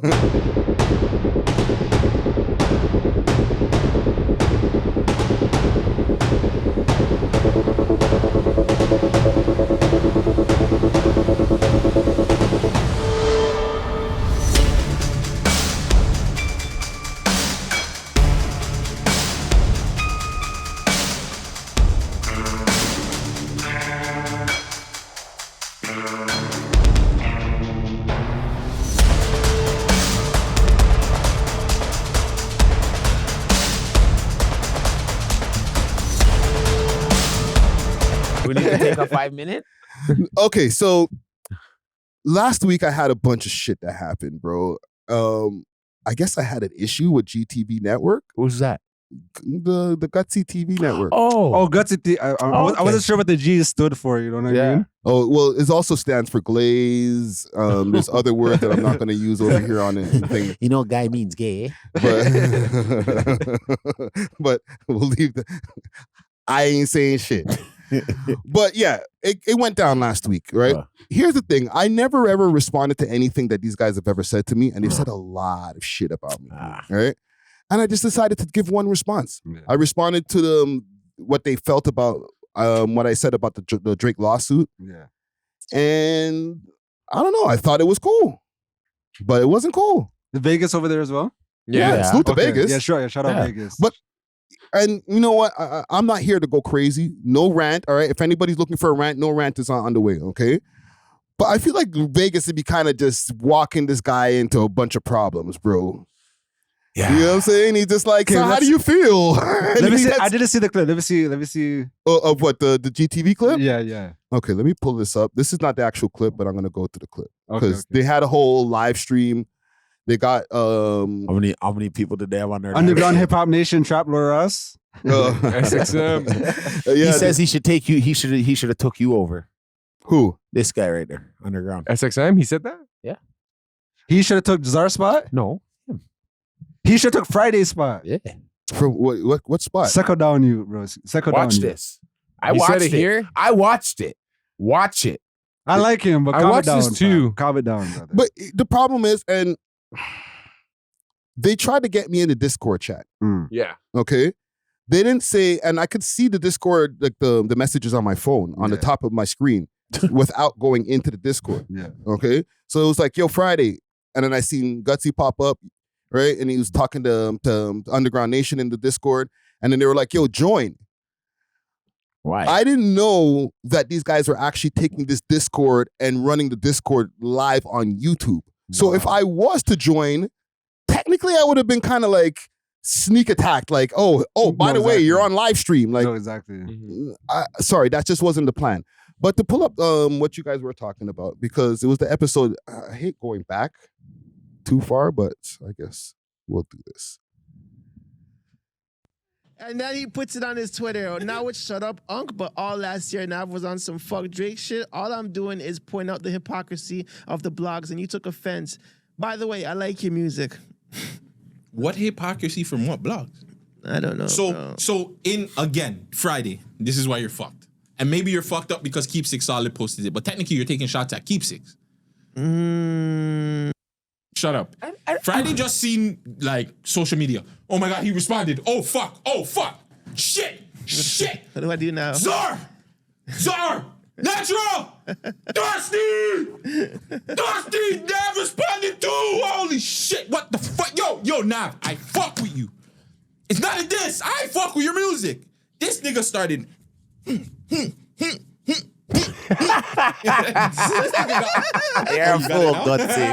Yeah. Shine. He got the spit shine. The nigga he didn't even do two hands. You know when the fucking youth face is not fucking me, you go the whole loop? How do you know though? What is Rusky talking about? He smothered that shit on the fucking typewriter. He's like, They didn't monetize this.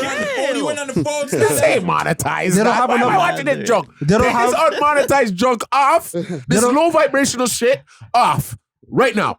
They don't get enough views to be Right now. monetized. Yeah, bro. Now they have enough subscribers. They have enough subscribers. No, but not But enough the amount views. of swearing- You can't monetize nothing. You know what I mean? Like, You say they didn't get 4,000 watch hours? No. This is insane. Don't do What that. are we doing right now? So that's what made me finally respond. But it wasn't what they were saying, to be honest. They've said worse. Yeah, but it just sounds like a bunch of disgruntled employees, you know? But the thing is, it's an alley-oop. For them. Yes. I know. I could have responded to worse things that they've said about me before. I just didn't want to give them the alley-oop and put them up on the channel and be like, okay, get people from the audience to go check them out. But, and I said this in the clip when I reacted to it, I started thinking to myself, we're the only ones sticking our neck out talking about this underground Toronto rap shit more times. And the only other podcast that actually does that is them. Yeah, but where they learn it from? Either way, right? And they weren't around for a second. I think they took like a 1-2 week hiatus. And I was like, yo, bro, I'm out here freaking catching arrows for this Drake shit. You guys feel the same way? Forward back. And then when I went to go check, they did. And they were dissing me. were they dissing the lawsuit or just you? They were dissing my opinion on the lawsuit. Right? And which is actually, we'll get to another segment in a second because this happened twice, bro. Where like podcasters responded and they're like, yo, what's up with this guy? What's up with this guy? And then they give the same take. Yeah, I don't like the lawsuit either, but why would Friday say it? Why does Friday care? It's like, wait, you guys are podcasters too. You guys put your opinions out there. Friday's a podcaster. He put his opinion out there. Like, what's the difference, you know? Yeah. It wasn't trying to shit on the GTV network. It was like, okay, I'm going to finally respond to you guys. And I said it in the friggin' same segment. Yo, go subscribe to these guys. Yo, y'all go check their shit out. Because it's like, yo, even though I'm going to roast you. I'm going to give you a few little mang-mangs. I'm not going to lie, these podcasts that get no views, they do be having beautiful studios, dog. Hey, yo, they got good production. You know what I'm saying? The audio could have been a little better. But there's a nice studio. Yes. They do have a nice studio. Even the extra guys, like, but like no one's watching these videos, so like no one's even seeing it. Well, that's another thing, you know. That's the whole thing about cutting segments, the algorithm, and all that type of stuff. But it was more of an alley-oop than a diss. You know what I'm saying? For however he took it and crashed out with it, fine. Yeah. Okay. The fact that we're even talking about it now, it's another alley-oop. It's another alley-oop, and it's the most I've spoken about them in Ever. 4 years, bro. Fam. I have like They were trolling at one point, the man them, bro. Bro, I'm on like at least 12 thumbnails. I was getting crossfire just because till I see man in Dufferin Mall. Yeah. So the energy was different. Yeah.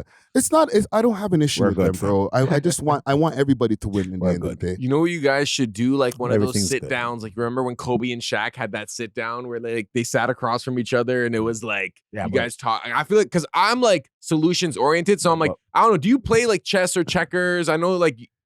What are some games that you and Gutsy could like face off against? I know you're not trying to do no celebrity boxing, but before I feel that, like we should capitalize on this moment. And I feel like a lot of people in the city want to see you guys actually interact face to face. A lot, like at least 1,000 people. Do you know what happened before Kobe and Shaq had that little meet off? They fought, nigga, and Shaq whooped Kobe's little ass. Well, they almost fought. No, they fought in that locker room, and Kobe got beat up. Before that talk came. So what has to happen? Someone gotta get beat up first? No, it doesn't have to. It's just content in the end of the day. Yeah, exactly. Like I've gone through so much shit in real life that there will never be a piece of content that I want to fight somebody over. What if it's like an Instagram live and you guys are just going at each other? For what though?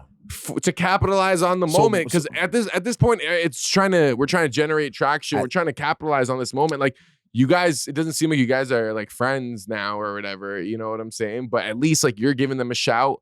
They're creating content off what you responded with. So Just it's like, you know, people like the drama a little bit. Yeah. But I think he likes the drama a little bit. Friday like a little drama too. I likes a little drama, but he likes to like you chuck the beef. He's willing to catch. You know what I mean? If you chucking it, he willing to catch it. We both like drama, but and just with all due respect, I don't need them to get the clicks. They need me. Exactly. And do you feel like that's because a lot of their audience are like trickle down from the We Love Hip Hop audience? So they're like, okay, Friday, Ricky Dredd. Yeah, like, and it's anyone that hates Friday or the We Love Hip Hop Network. They follow the bandwagon. Like the anti-Friday. Yeah. Oh, by the way. Yeah, come on, dog. By the way. You know what's up. Jake, one take, Jake. Give me. Yo, Rock Boy Ninja, I thought everything was a Cold War. We were cool and everything like that. What happened? But I seen you up in the chat over there on their little live stream, and you're like, you're right, Gutsy. You're right, Gutsy. Like, oh, that's why he was in my storyline last night. I'm wondering what's going on. I see these niggas in my storyline. The most sensitive bitch ass nigga I've ever heard in my life, bro. Okay? Because I said suck your mom long time ago, years ago, this man can't get over it, bro. That's some sensitive shit, fam. You know what I'm saying? Go on, make your content. I go do my thing. We don't have to give a fuck about each other. You suck your mom is like, that's a lifetime war, brother. though. Is it really? How was this guy playing Boogeyman from behind a screen as, bro? That's the 2025. You're crazy motive, because mans can get things, bro. There's whatever they call it, the ID now, like IP. I know more than I'm not even gonna give it away, but I'm just saying, like, nah, man, you gotta stop. It's just like I don't know, bro. Shit. I just feel like it's weird. The little weird in the comments bullshit, like ha, we gonna get him type shit, like, bro. How? Get over it, fam.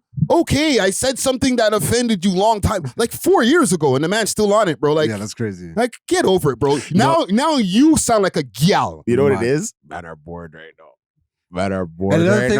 Man want blood clot vibes cartel tickets. They think like something's gonna happen in the next 2-3 days that like them coming at you or them. You know what I'm saying? Yeah. I don't know what's going on, but mans are bored right now, fam. You And can't another tell? thing is with this lawsuit thing, a lot of mans have weird cases, so a lot of mans are hoping that Drake was gonna get through with this.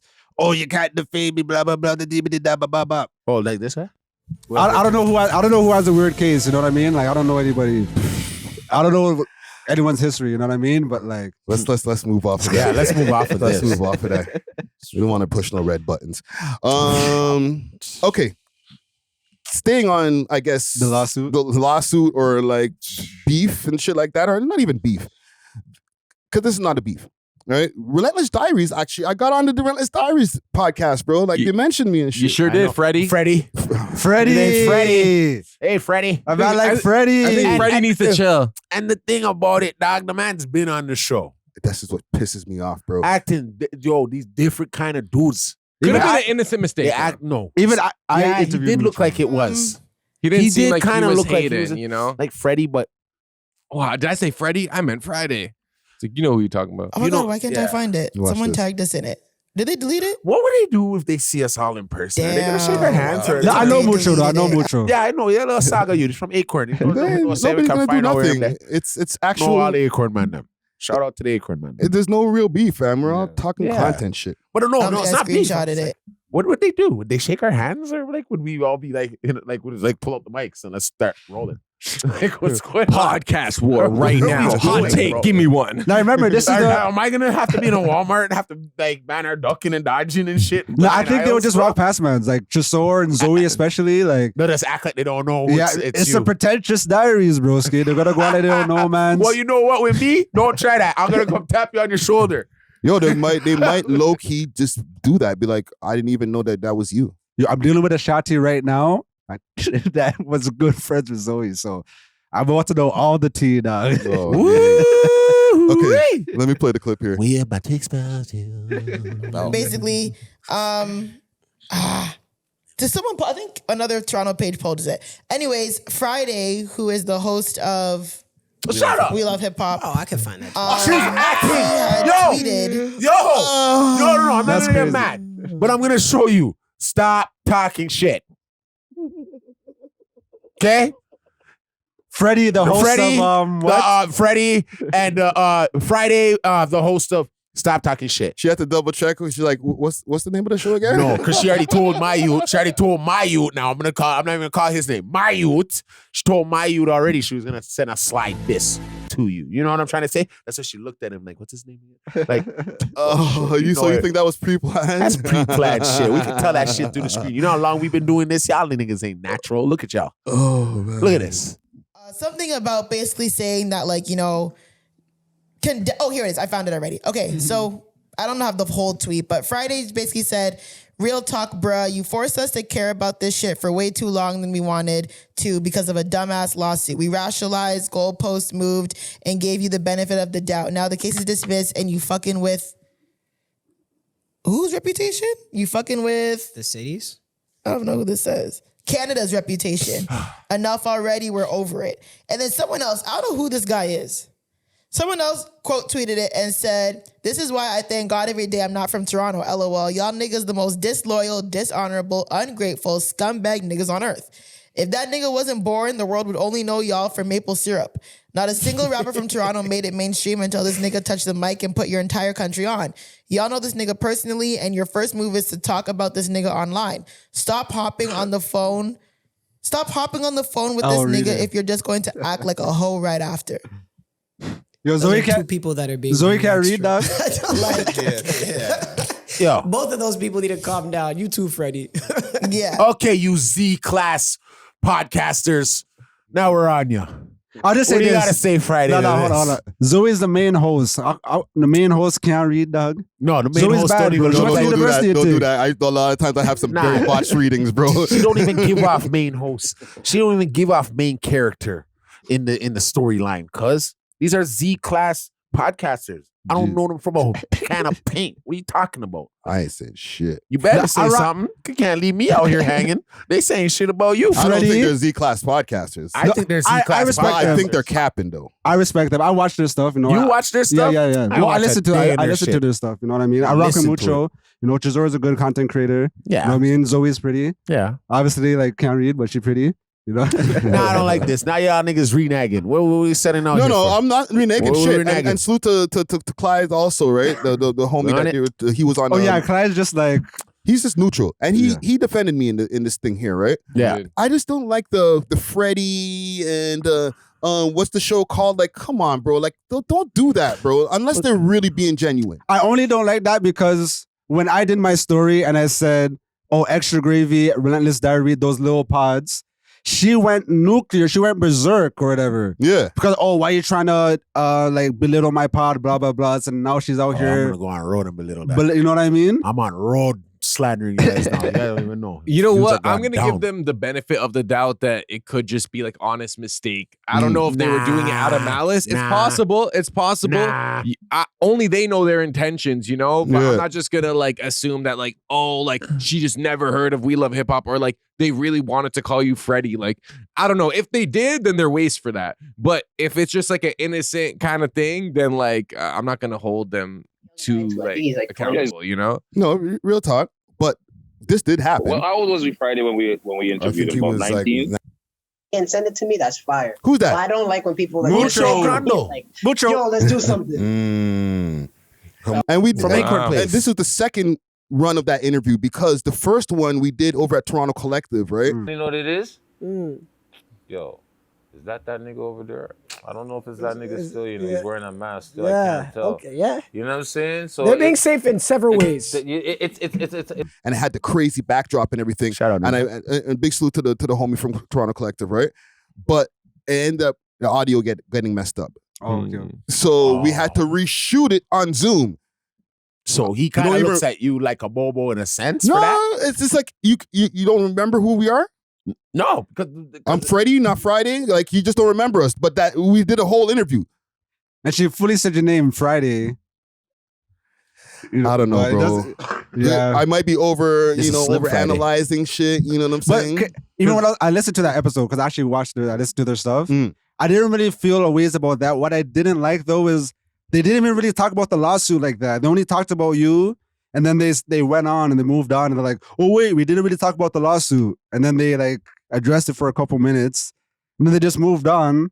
So I'm like, yo, are these podcasts not trying to give their real take on the podcast because they don't want to like sever ties or whatever? Yes, they're not trying to do that, bro. They're not trying to like get into the Friday Ricky Dread waters where it's like, oh, you're supposed to hold Drake down, and then the next day you're like this, and the next day, no. We have to always be on the up and up with him.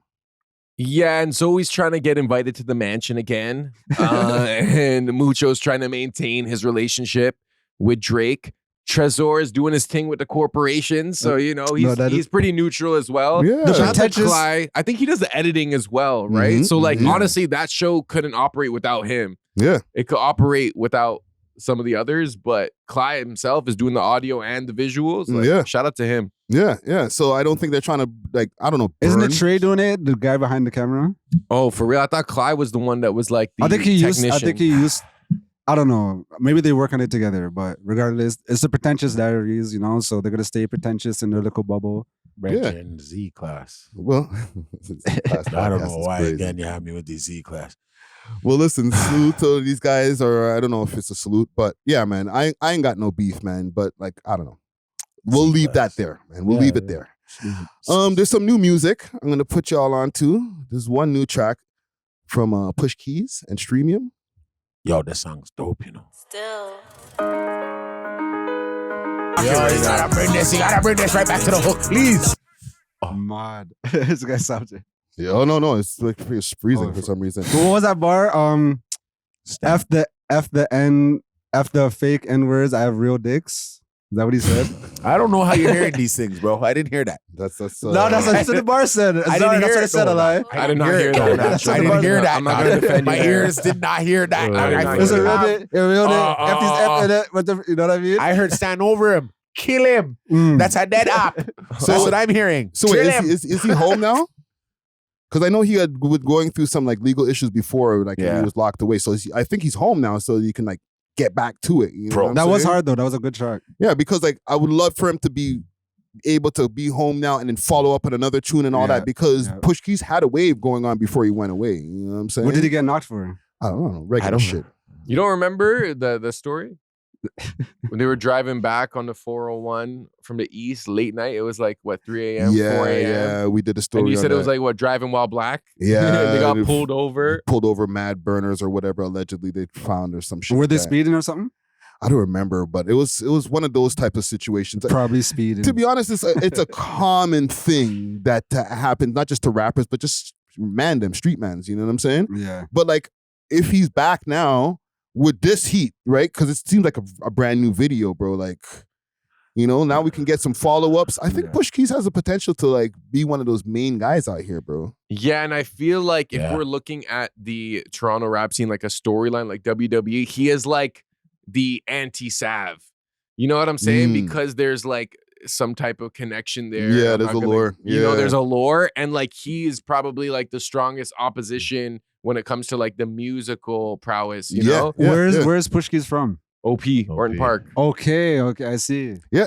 Listen, one thing I'll say also, the East is With all due respect, Yeah, they're running. They're going to do their thing right now. East up. Yes. The East is running it right now, Just for fam. a little small smidget, bro. Rappers, content creators, and East have the up. place weak in a couple months. East up. Whenever that happens, right? Because I got another story for us right here, like to connect to this Push Key story. I know it's opposite teams and stuff like that. Yeah. But 100 OTD now dating influencer Baby Doll. Who is this Baby Doll? I have no idea. This guy's on his shade room topic list right now. What is this, TMZ, doc? He's got his tune running here. You know what I'm saying?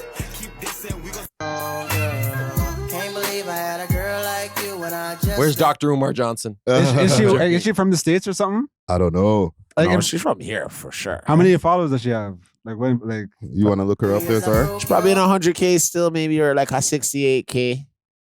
I was too down, tell me She what got to going do. still for Right, so- whatever he's doing. So, even him running around doing that little skit with her, like for a drill rapper, and, she's an influencer, I think that's a good look. That's a smart move, bro.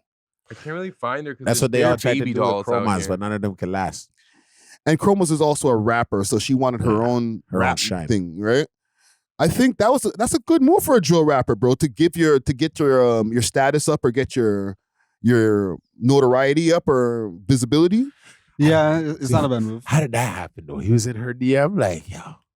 It's a good pull if he actually really pulled it, like in real life. She's real sweet. life. It depends. It depends on how much of an influencer she is. Because if he has more emotion than her, She's probably then on his ass. you know what I mean. Yeah, Then yeah, it doesn't hit as hard. But if she's one of those like Kylie Jenner type things, that could be like a Kylie Trav type, then that's kind of hard, And I feel like it helps to offset the whole drill, like demonic type of thing. You know what I'm No. saying?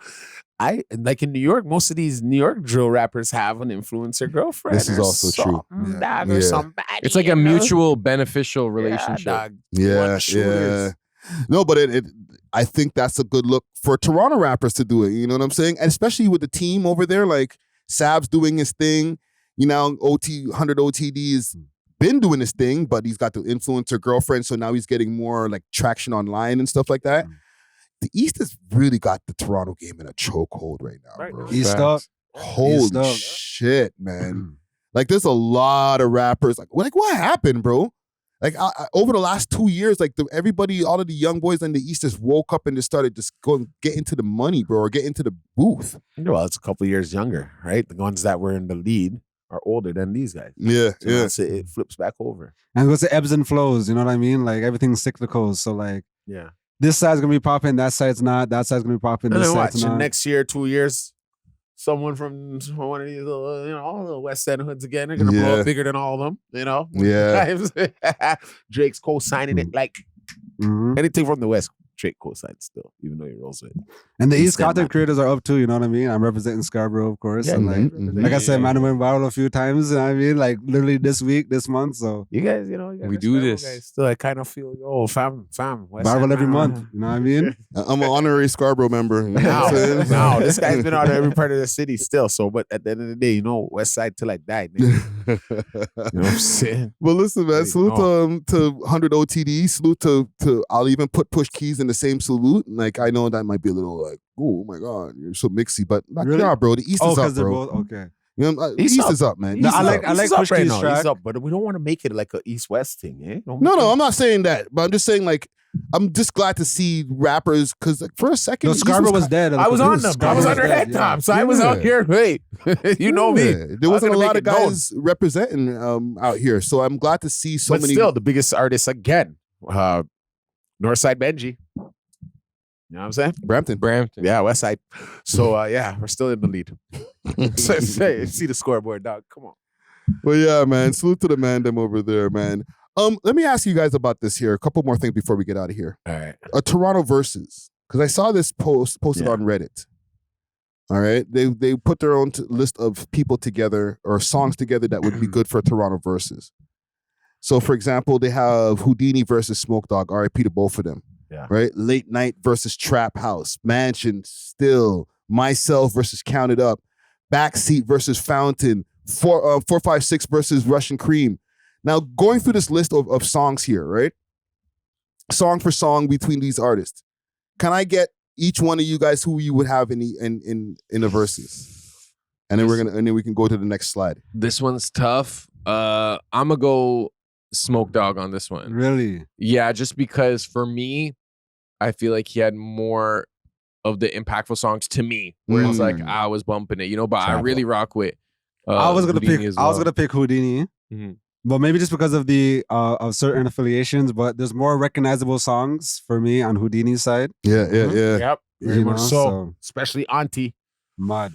Yeah, especially that lineup. Auntie. Late nights, like 4, 5, 6, mention. Bye. I'm gonna have to go with Houdini also on that. Houdinski. Respectfully, you know what I'm saying? Yeah. God rest their souls. Okay, Bugs versus Pressa. Oh, this is All right, oh, so I'll go man. through some of this tracks here. I'm not everything, but some of the tracks here. Attachments versus Black Challenger. Let's see. Black Challenger takes that, You think Black Challenger takes that? and I love attachments. I love attachments. Okay, No Stomach, which I'm not too sure of, versus Woke Up in Cuba. I think Woke Up in Cuba Yeah, I think takes that. Woke Up in Cuba. Canada Goose versus The Play. I don't Canada know Goose. why Canada they Goose. matched that. Yeah, but Canada Goose. yeah, Canada Goose for sure. She's So Pretty versus TRC. I don't She's even know so TRC. pretty. She's so pretty. Yeah. Mansion versus Auto Theft. I might have to go with Auto Theft. Auto Theft is kind of hard.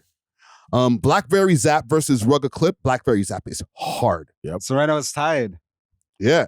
Dead Miana versus First Class. I'll go with Dead Miana still. Okay. John Kerner versus I'm With It. I don't know these songs. John Kerner. Yeah. And Wasi. Wasi Collin versus Yep. Sorry for the Wait. Wasi Collin. Sorry for the Wait's kind of hard still. Okay. TBH versus Swap. To be honest, I'm gonna give this one to Pressa. So Pressa's got this one. This was a good matchup. Team, I'm going Team East though. I'm going Bugs. One easy. West Side. Okay. Up top. Okay. So Pressa, for you guys who won this and you're going to Team East, I might have to go with Pressa with this too, even though I fuck with Bugs heavy. Yeah. Some of those songs is hard to beat, bro. Pull up in the challenger. Wait. Bugs shot this one time, right? Yeah, he did. Okay, yeah, I'm going Pressa. So. Wow. This guy's not choosing off the music or anything. Okay. So Robin Banks versus not Jay Weiss. What's his name? Jimmy Prime. Jimmy Prime, though. Foul. Okay, so Prices versus Sun Goes Down.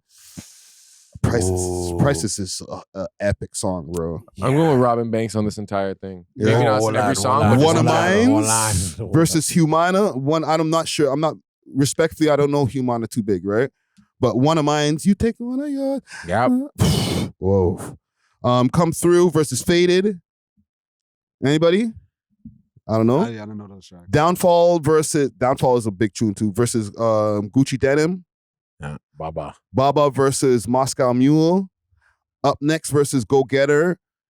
You know the thing is when it comes to these songs here, I know most of the Robin Banks songs more than I know some of these. That's kind of why I just said Robin Banks. Yeah, but Prime was that downtown. They got in and kind of got out, right? But as a team, like solo, it's hard to like. Remember, yeah. If they put Prime Boys versus Robin Banks, I think Prime Boys would have had a better chance. Against Wasi. Against the whole Was gang. Against the whole Was gang, different. they're going to get put to sleep, bro. Yeah, I'm sorry. They made up the 6, eh? They did, but they don't have a song that's like the 6. Was gang. That Was song right gang. there, that's Yeah. winning a point on whatever round. You know what I'm saying? Yeah. With Pressa, GD, Robin Banks all together on one song, bro. Yeah. Forget about it. Yeah, but then they had Smoke and RIP to that just passed. From Jay Weiss. Jay Weiss. Yeah. Okay, Oh. top 5 versus YG. goodness. So Drill Some More versus whatchamacallit, Killers Hang with Killers. Demon versus Auntie. 2 Cases versus Her. 401 versus Expendables. That's the one there with Boondogg and Bushman. Right? Half of this versus Mr. Walkthrough. 21 Questions versus Was. Freeze. Was, big up Was the sauce. Big Freeze. Freeze versus Perks. Freeze. Why did he put Demons twice? That's horrible.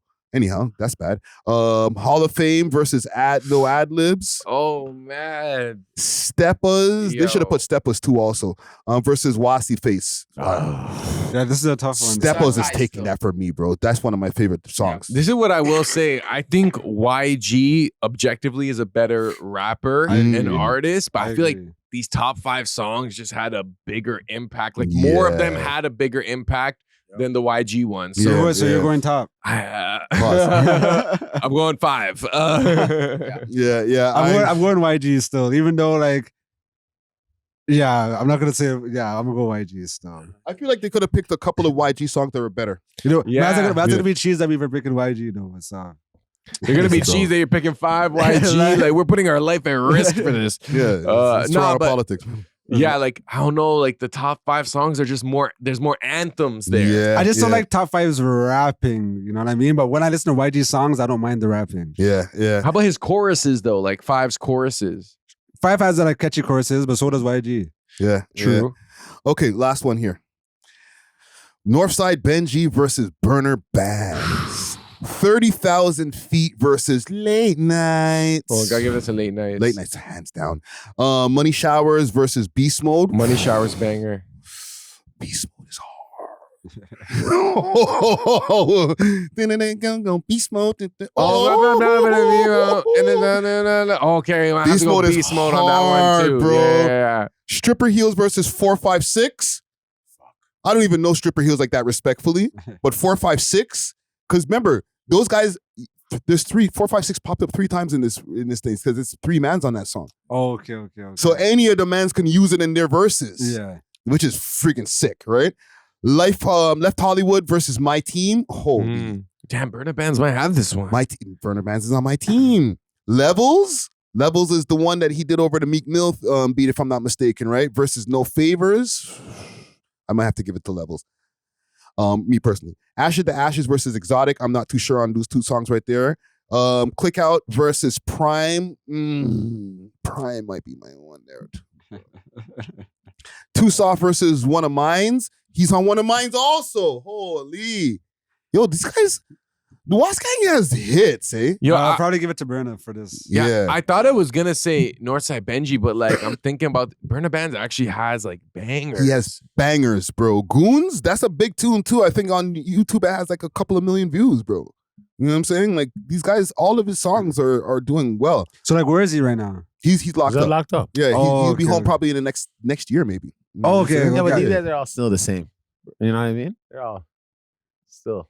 What, levels wise? No, like they're all kind of like the same clique.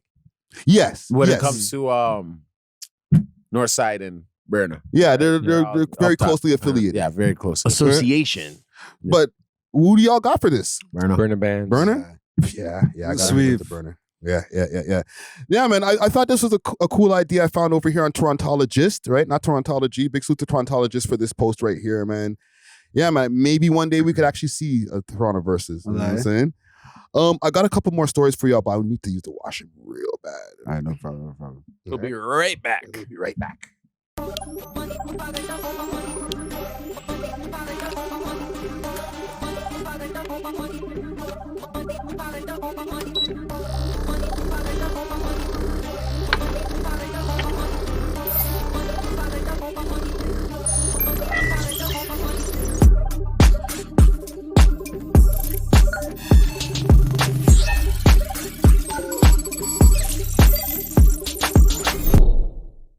All right. Sorry about that, guys. A couple more topics I have here for y'all here, man. You know, we be always talking about this AI stuff, right? Right. So Timbaland finally released his AI artist. Okay. What's her name? Tata Taktumi. Taktumi. Tata Taktumi. I wonder if this is gonna be copyrightable, bro. It probably is. Yeah. That's a bar. Yo. Is that the Jabberwockies? It is. The real Jabberwockies or like AI? I seen kingdoms, watch them crumble. We love hip hop. Yeah. The Algo-Walkies. The Algo-Walkies is crazy. The Cheeto-Walkies. Okay, y'all know me. I'm for AI. The only thing that's a little weird is that he's using like the likeness and the image of like an Asian woman to kind of, and it's like black music. You know what I mean? So yeah, they always have to do that. So it is kind of weird, that aspect of it. Like, why couldn't you? You know why I think he did that? Because AI artists are already a thing in Asia. Like they already have AI artists that are charting. So it's probably like easier to ingratiate that and then kind of combine the American market with the English aspect. Because the K-pop especially like the K R&B and stuff, like a lot of it is like heavily Black culture influence. Oh, very much so. Yeah. So are y'all gonna go cop this, or would you stream this? Not saying we're gonna cop this. Not cop it, but stream it. I will pirate this at most, but I will not spend $1 on Tadatakumi. Not this, but I do. I know I keep saying, 10 years from now, blah, blah, blah. But I do think this is going to be the new norm. You know what I mean? Where like artists are going to be like even big up B3.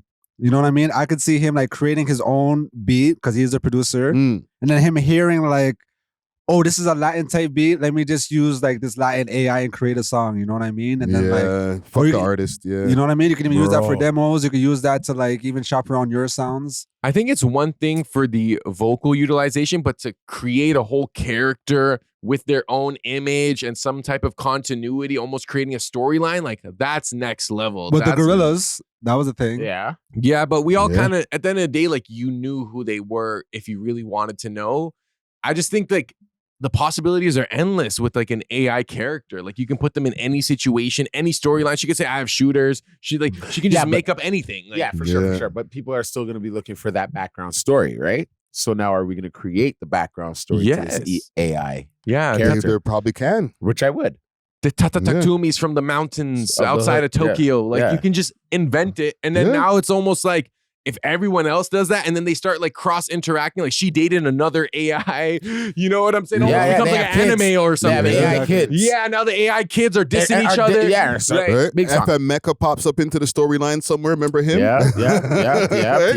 He might be still somewhere in cyberspace, right? Fuck. But yo, bro, it's not whack. Is it a W or a L? I don't know, bro. It's hard to call it, fam, because it's like the track's hard, bro. Everyone's saying L, but it's like, okay, the more you guys say, like, you're not stopping it. It's not like mans are reading the comments and like, all right, yo, shut down the AI companies. Like, they're mad at it. Like, it's inevitable. You know what I mean? It's been out here. It's gonna keep. Like, I just feel like we have to embrace it. Because the more, especially artists and stuff, go against it, like they're just setting themselves up. That's what I'm saying. You know what I mean? Artists need to step it up. Real artists in the flesh, step it up, right?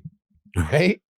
And now I'm thinking of creating my own AI artist. I don't know. I was bumping my head, bro, and I went woo to some of the bars, bro. Like that's insane, fam. She's not a real person, fam. But now a show. That's a different story.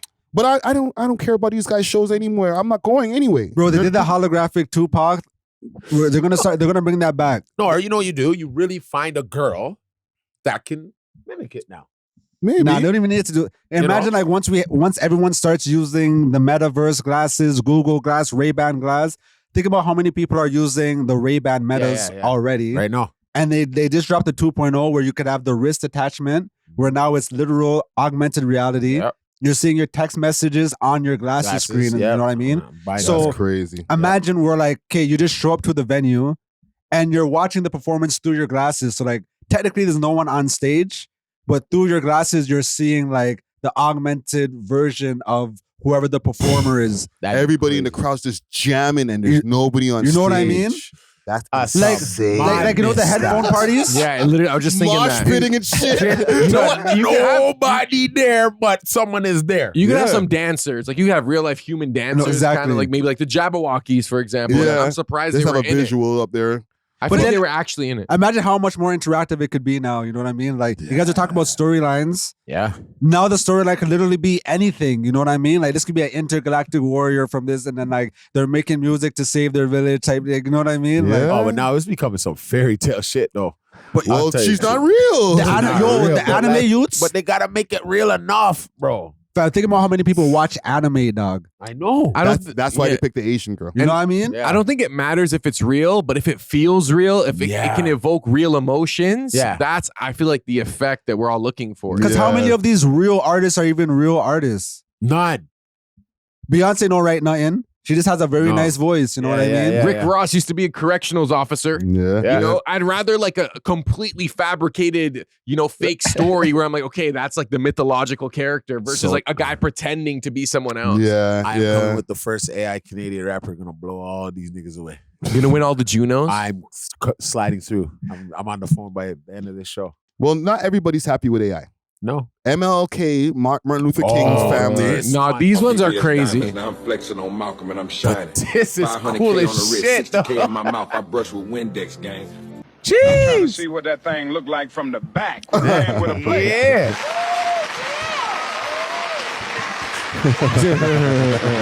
Family's pissed. Look at that one. Watch this one. These ones are crazy. That's him. You have got to be kidding me. Martin Luther King Jr. just walked back into a wrestling ring. Yo, bring him back, yes. He should be alive. So OpenAI is reportedly banning Martin Luther King Jr.'s Sora-generated deepfakes after disrespectful depictions. So the family started complaining. They were like, you guys stop doing this to my dad or my granddad, bro. Like, stop this. So Sora's is like, they're stopping the Martin Luther King. Sora's. So Sora is the open AI that people are using. It's like an AI company that you have to be invited to be able to use their app. Yeah. And this is where you're seeing all of these wild recreations of the Tupac and Bob Marley and wild shit. The way how I feel is, okay, if we're doing this for one, then we have to do it for all. Because like, why does one person get excluded? And then like this you could use this person's likeness, but not this person, but not, you know what I mean? Like it gets weird. Well, yeah. Can I be real? All these black likenesses are dead. Okay. You know what I'm saying? And thinking about it now, 2025, how long ago did Pac die? 96. 30 years ago. Dude, what would he look like now? What would you do now if we were really to see him pop up in a Blue Jays jersey? You know what I'm saying? Like the ones I've been seeing. But around, imagine right? you had a deceased family member and you saw an AI video of them doing something that is very like against their character. You know? That is smart. But like that I agree with. But I'm saying like if they were gonna make these Martin Luther Kings, they should have revamped it where he was doing the I have a dream thing. Nobody ain't gonna do that, bro. No one's not gonna do that though. They want to go viral. When people have their hands on a piece of technology, they're trying to see what can I do to get the funniest shit off that everybody can comment and give me some clicks. But know you don't think he would really be in a Maybach and with gold teeth in his mouth? Some chains. I think it's hilarious. It's but sick. The family, I could also understand where they're coming from, and I can understand where you're all coming from too. Where it's like, yo, if you're gonna do it for one, you got to do it for everybody. And that's my only point. Like, I do understand where the family's coming from, but like, then it's like, all right, shut the whole thing down. Then, but then that becomes a freedom of speech thing. Like, you know what I mean? They shouldn't even shut it down. And with all due respect to Martin Luther King's family, they should refuse that. They should say, nah, we can't shut it down, bro. It's just freedom of speech. We can use anybody we want for AI remakes. They should have said, we want some money every time it's being used. They should have found a way to like get in there with the AI and you know what I mean? I'm fine with that because I would have been like, yo, that's my pops. Hold up. Remember when the Taylor Swift nudes were going around? Because mans are making nudes and then and then Taylor Swift, like, I don't remember what she did, but she got some man sued. She got that done.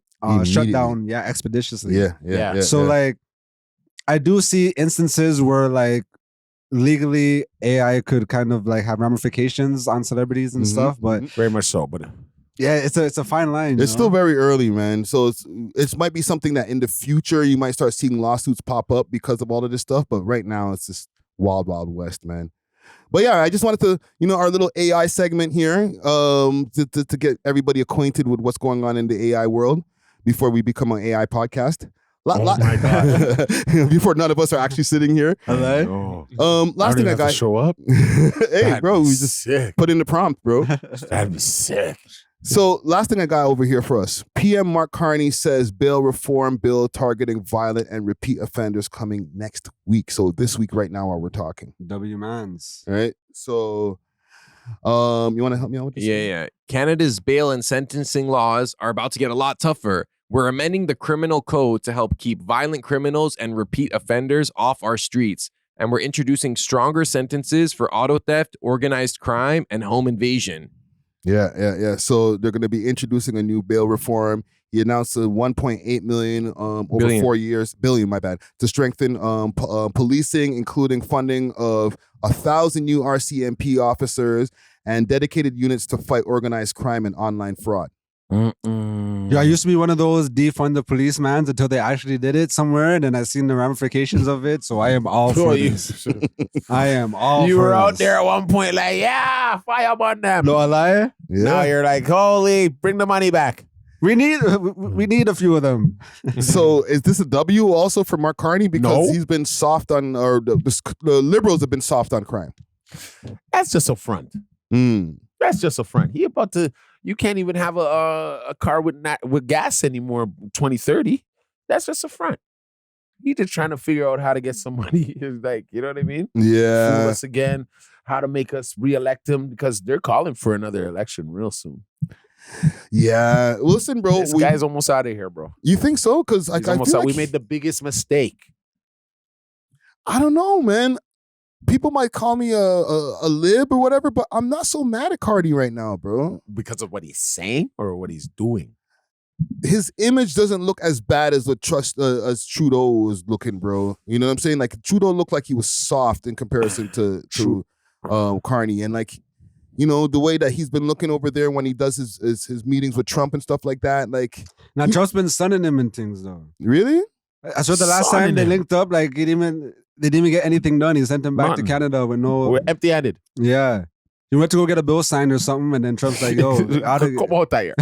Yo, yeah, I do. Move on, go ahead. Yeah, you should have seen the Jamaican. What are you saying, Zarly Kirk? I know you're using more. I mean, okay, like, I just have this view that all these guys are puppets anyways, and they're all serving like a globalist agenda. Yep. I would rather Pierre Poilievre, but I know that all his talking points are just masking the fact that we're trying to go towards a one world government, and he's still very, like, you know, pro-Israel, and like they want to, like, you know, advance that agenda, right? So whether it's Carney or Pierre, I personally prefer Pierre Poilievre, but I know that he panders to the conservative Canadian audience. So even his promises could be like empty promises. Yeah. You know?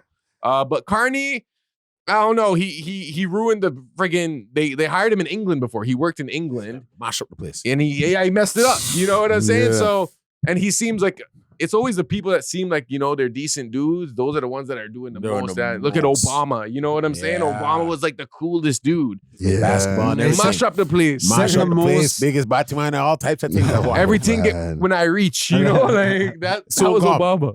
So you all think that he's actually going to be putting this money towards all those places, like the $1.8 billion? Yes, and I think he'll hire more police. But at the end of the day, what I realized about crime in Canada is if you have money for a good lawyer, you will always be good for some reason. Yeah. I don't know how the money trickles down to the judges or the defense attorneys, whatever. But if you can pay, you can get away with an M here, bro. It's like Mexico almost. Yeah, just way more expensive. Yeah. Cartels here anyways. Yeah. Well, listen, man. Hey, speaking on that, and just last thing on this, because I seen some story on W5, their news report. Yo, our fentanyl in Canada is heavy, bro. Like, we're like distributing it not just to the States, but like foreign countries. I think it was Yugoslavia or one of these countries that were like getting beat down by the Canadian fentanyl epidemic, bro. Like, just the amount that we've been just exporting to these foreign countries. So Trump might not be completely wrong about like, yo, you guys are letting too much fentanyl come into our country. Yeah, it's probably somewhere in Europe because Yugoslavia doesn't exist anymore. But I do think we are the fentanyl capital of the world right now. Yeah, low key, I did not know that, bro. Wasn't it Vancouver or Edmonton, one of those places that like they kind of decriminalized all? What was it like all it was drugs Vancouver, or something? Oh, Vancouver. But I think they kind of put it back to a degree because last time it got crazy. It got too crazy. As long as you have under 2.5 grams, they're not going to arrest you. Is that any drug? Any drug. Any drug. So imagine if anybody could have 2.5 grams of fentanyl, bro. If you have like 10 people in your family, you know what I mean? Yeah. Just have every person in your family hold a little thing, and then now you're safe. But I feel like a lot of that stems from the pharmaceutical industry, like pushing out perks and stuff. And then like when people can't get them, like you'll have to go to the street route. You know what I'm saying? So I feel like the government has kind of accepted like, yo, you know what? We're not going to give you these pills. We're not going to, but like you can go get them on the street, and don't worry, you can keep a little bit on you. Yeah. You know, it's tricky. It's a tricky situation, but. Well, listen, man, to be continued, you know, Carney's, he said this is happening this week. So he'll be making more announcements. Like we'll be seeing more news specials on this. So we'll see if this actually works in bringing down the violent crime in the city and in the country, period. You know what I'm saying? Mm-hmm. But I think we got it for today, man. We got a nice 2.5 hour episode in here, bro. Thanks for watching. If you enjoyed this video, please make sure to check out these other videos on the screen and make sure to like and subscribe. We love hip hop.